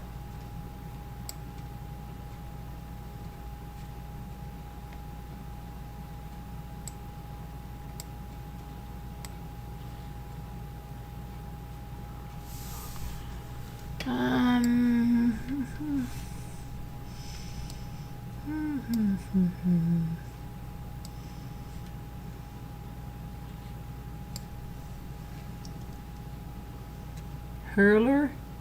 You're a hurler. Oh, hurler. Hurdle? Hurdle, you mean?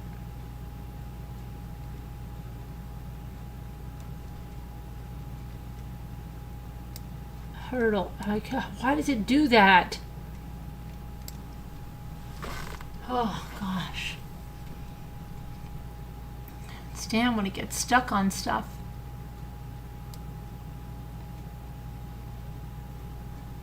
Oh my gosh, it's doing it all the time. Stop.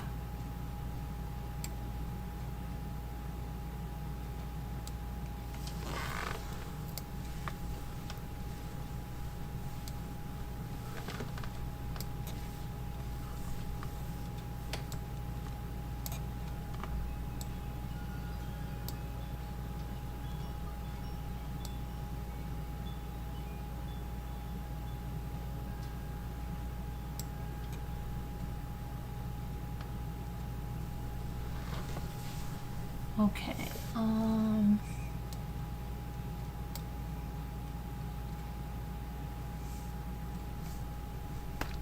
I did.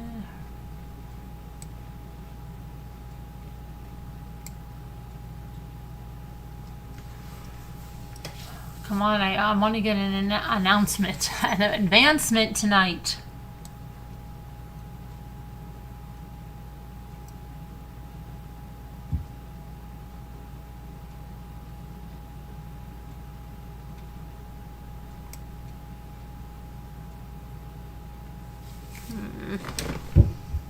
We do held. We did hold.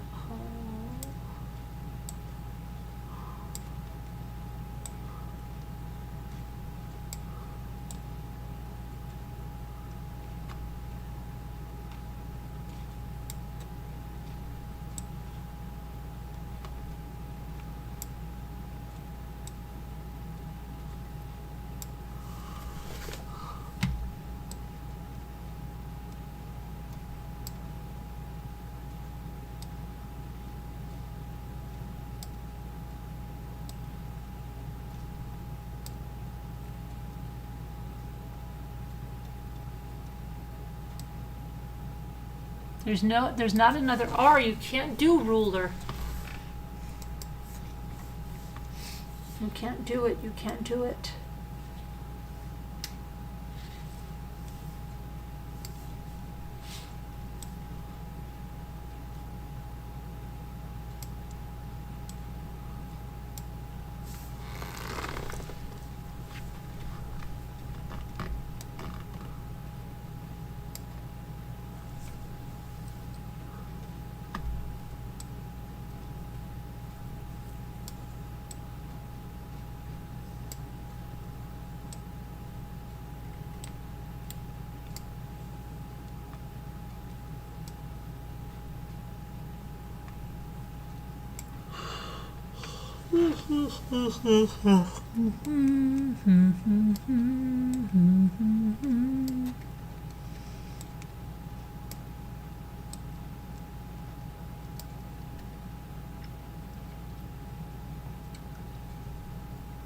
Lured and ruled. I have ruled. I have lured. But we're not ding dang dong. We've got one more, Rhonda. Ding ding ding, we're not done. Rhonda, we got one more. That's the one. Thank you, Aunt May. Hurl. Veterans of Death. Come on, I need an advancement. Key.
disc.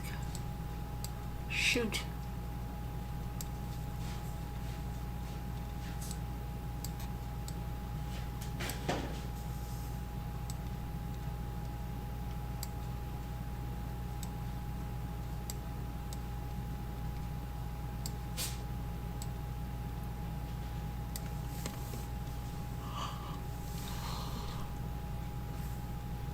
Yikes. Yikes. Nope. Say.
Oh boy, oh boy, oh boy.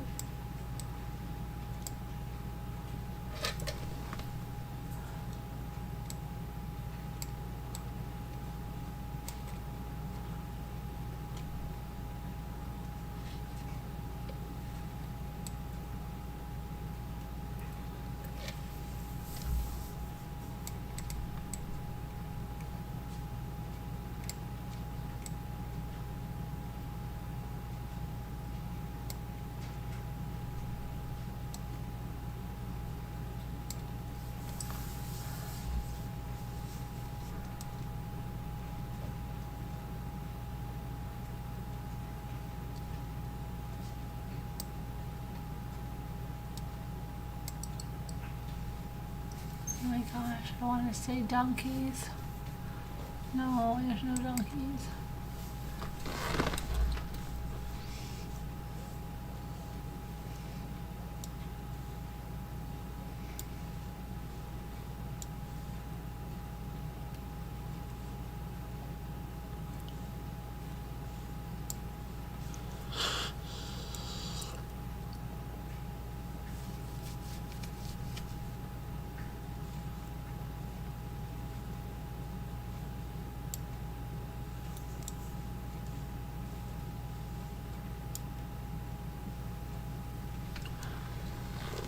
Oh my gosh, I can't keep my eyes open anymore.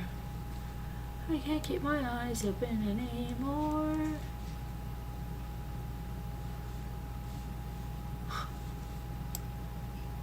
I can't keep my eyes open anymore. I was so close to an advancement too.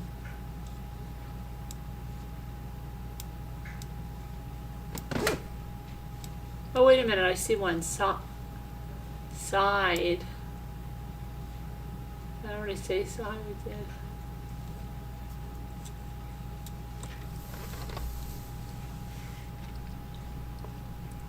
Poison ivy. Yuck. Yuck. Poison ivy. It's so ugly.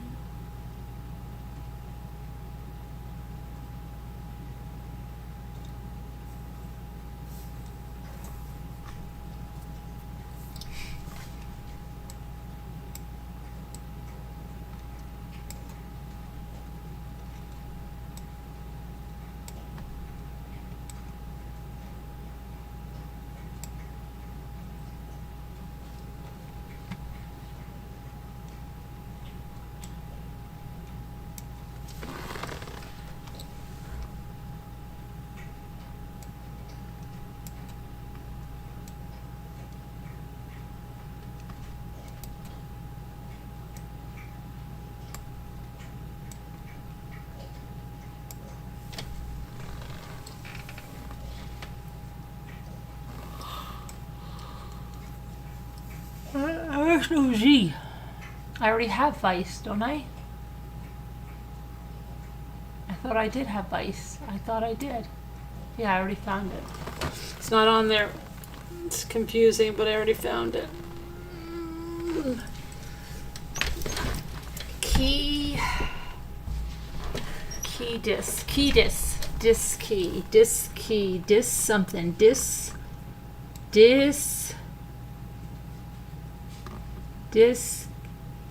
key. Skydive.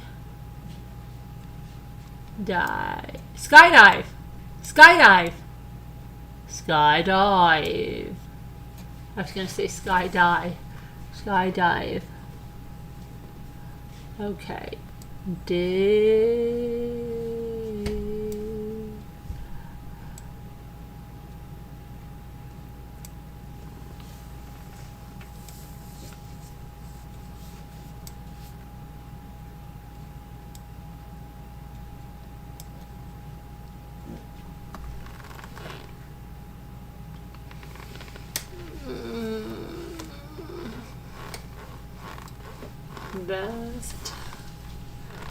Vest, Kebs, Kebby, Sivy, DIYE. We're not done, Liza. We still have so much more. Look, Kia.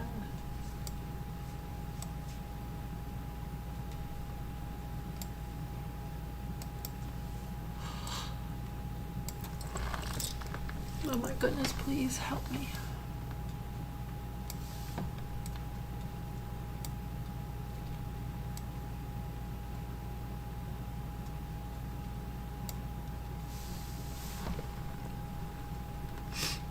Fives. Okay. Key. All right, one more.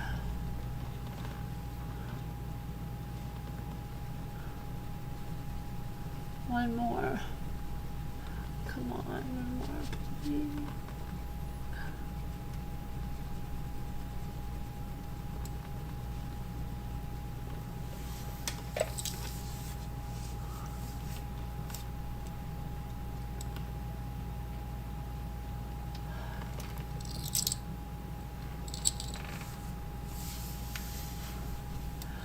I don't know. I got it. I did it. I'll see how the other one goes. I'll try it. I'm falling asleep. It's probably 1 o'clock now, Beth. It is. It's 1:20. Remember you were saying it was just 12 something before?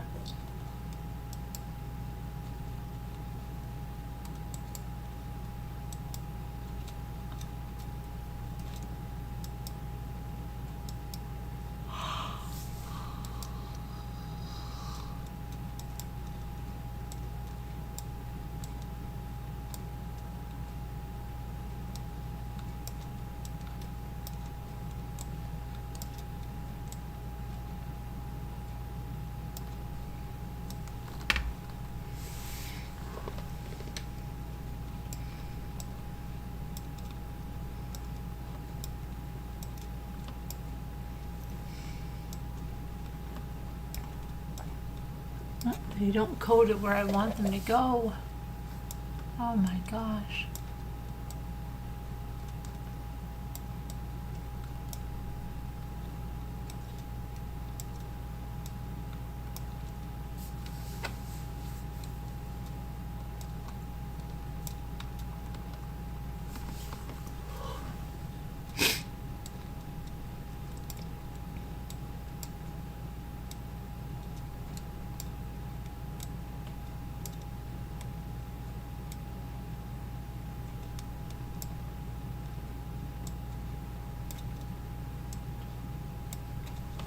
Oh my goodness. Oh my goodness. Oh my goodness. Oh.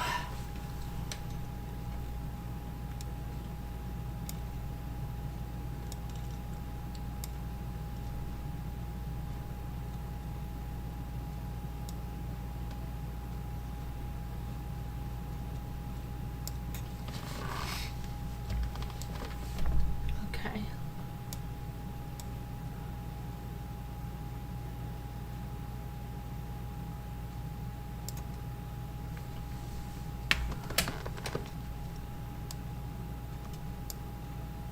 Taco Tuesday.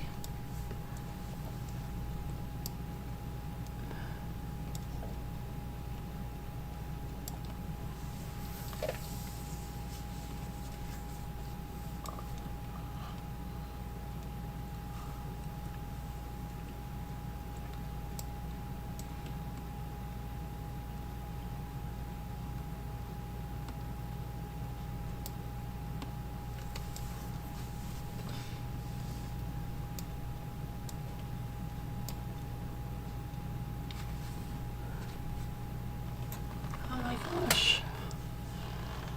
Oh my god. I'm so tired. Okay, let's see.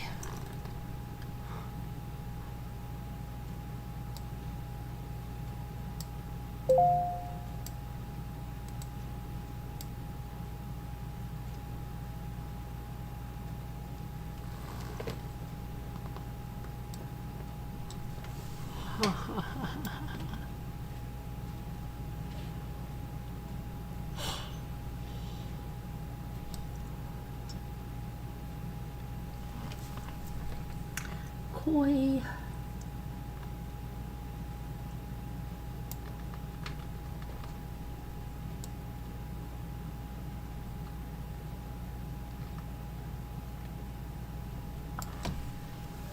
I don't know. Tack, I already tried.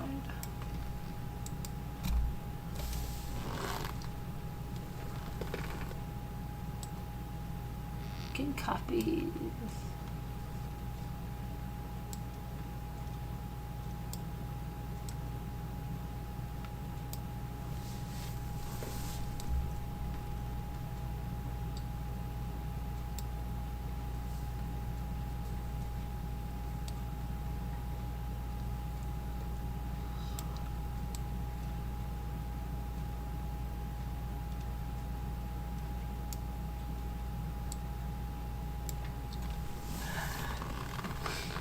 I think I have to stop. I'm so close to making an advancement. I just can't handle it. You're on your cell phone and can see all the letters. And you can't see all the letters. Hi, come on.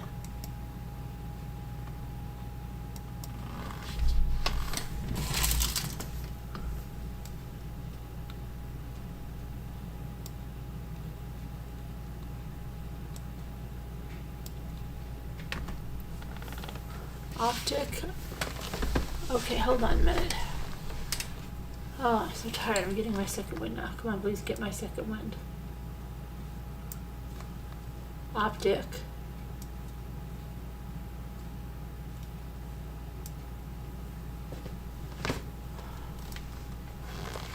Oh, I see coat. I see.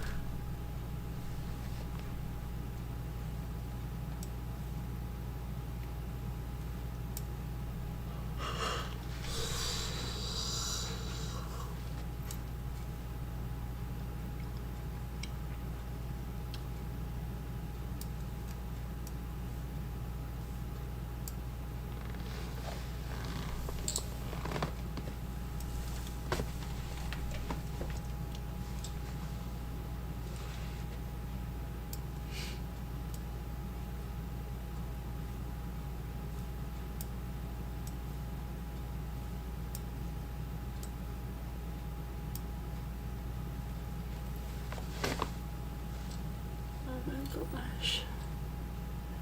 Oh my gosh.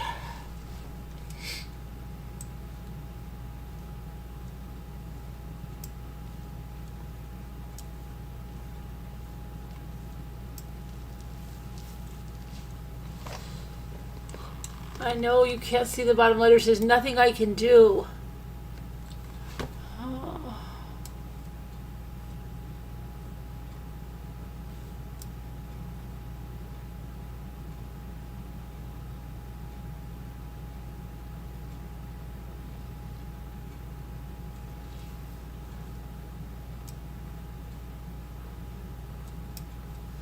I'm wondering the same thing. Okay. The letters are COI, TPYA.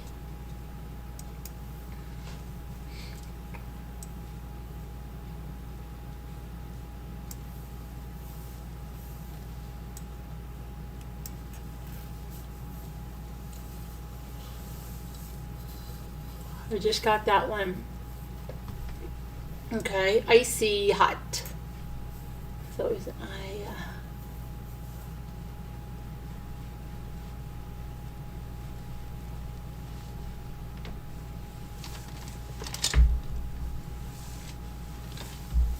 icy hot.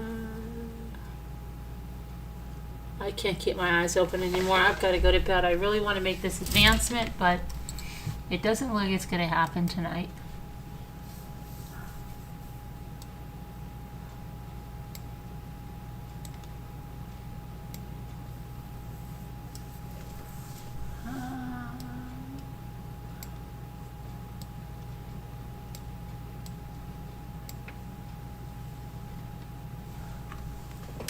Topic. Yeah, I got a top. That's good. Thank you. Topic, optic, so it's O.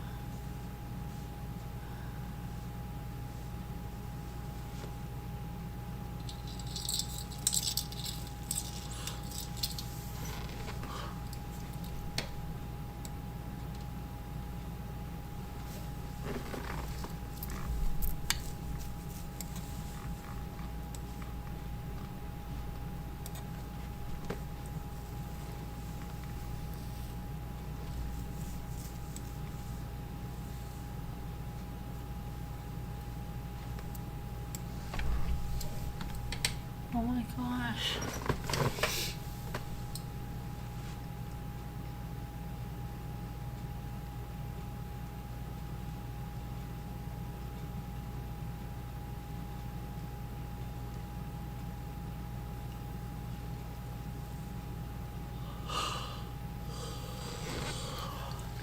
Oh my gosh. There's no L.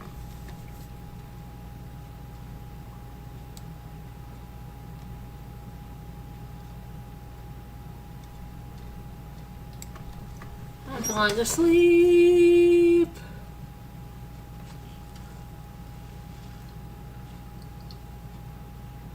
Hi, Julie W. I can't stay up anymore. I'm so tired. I'm trying to do this, but I can't. I'm so tired.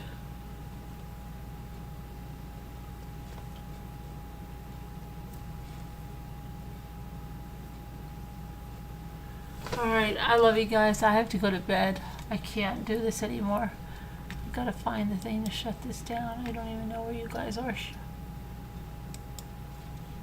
That's not it. Oh, I don't know where you guys are. I've gotta find you. Okay, bye everybody. I love you. God bless. Prayers for all. See you tomorrow. Bye. Love you guys.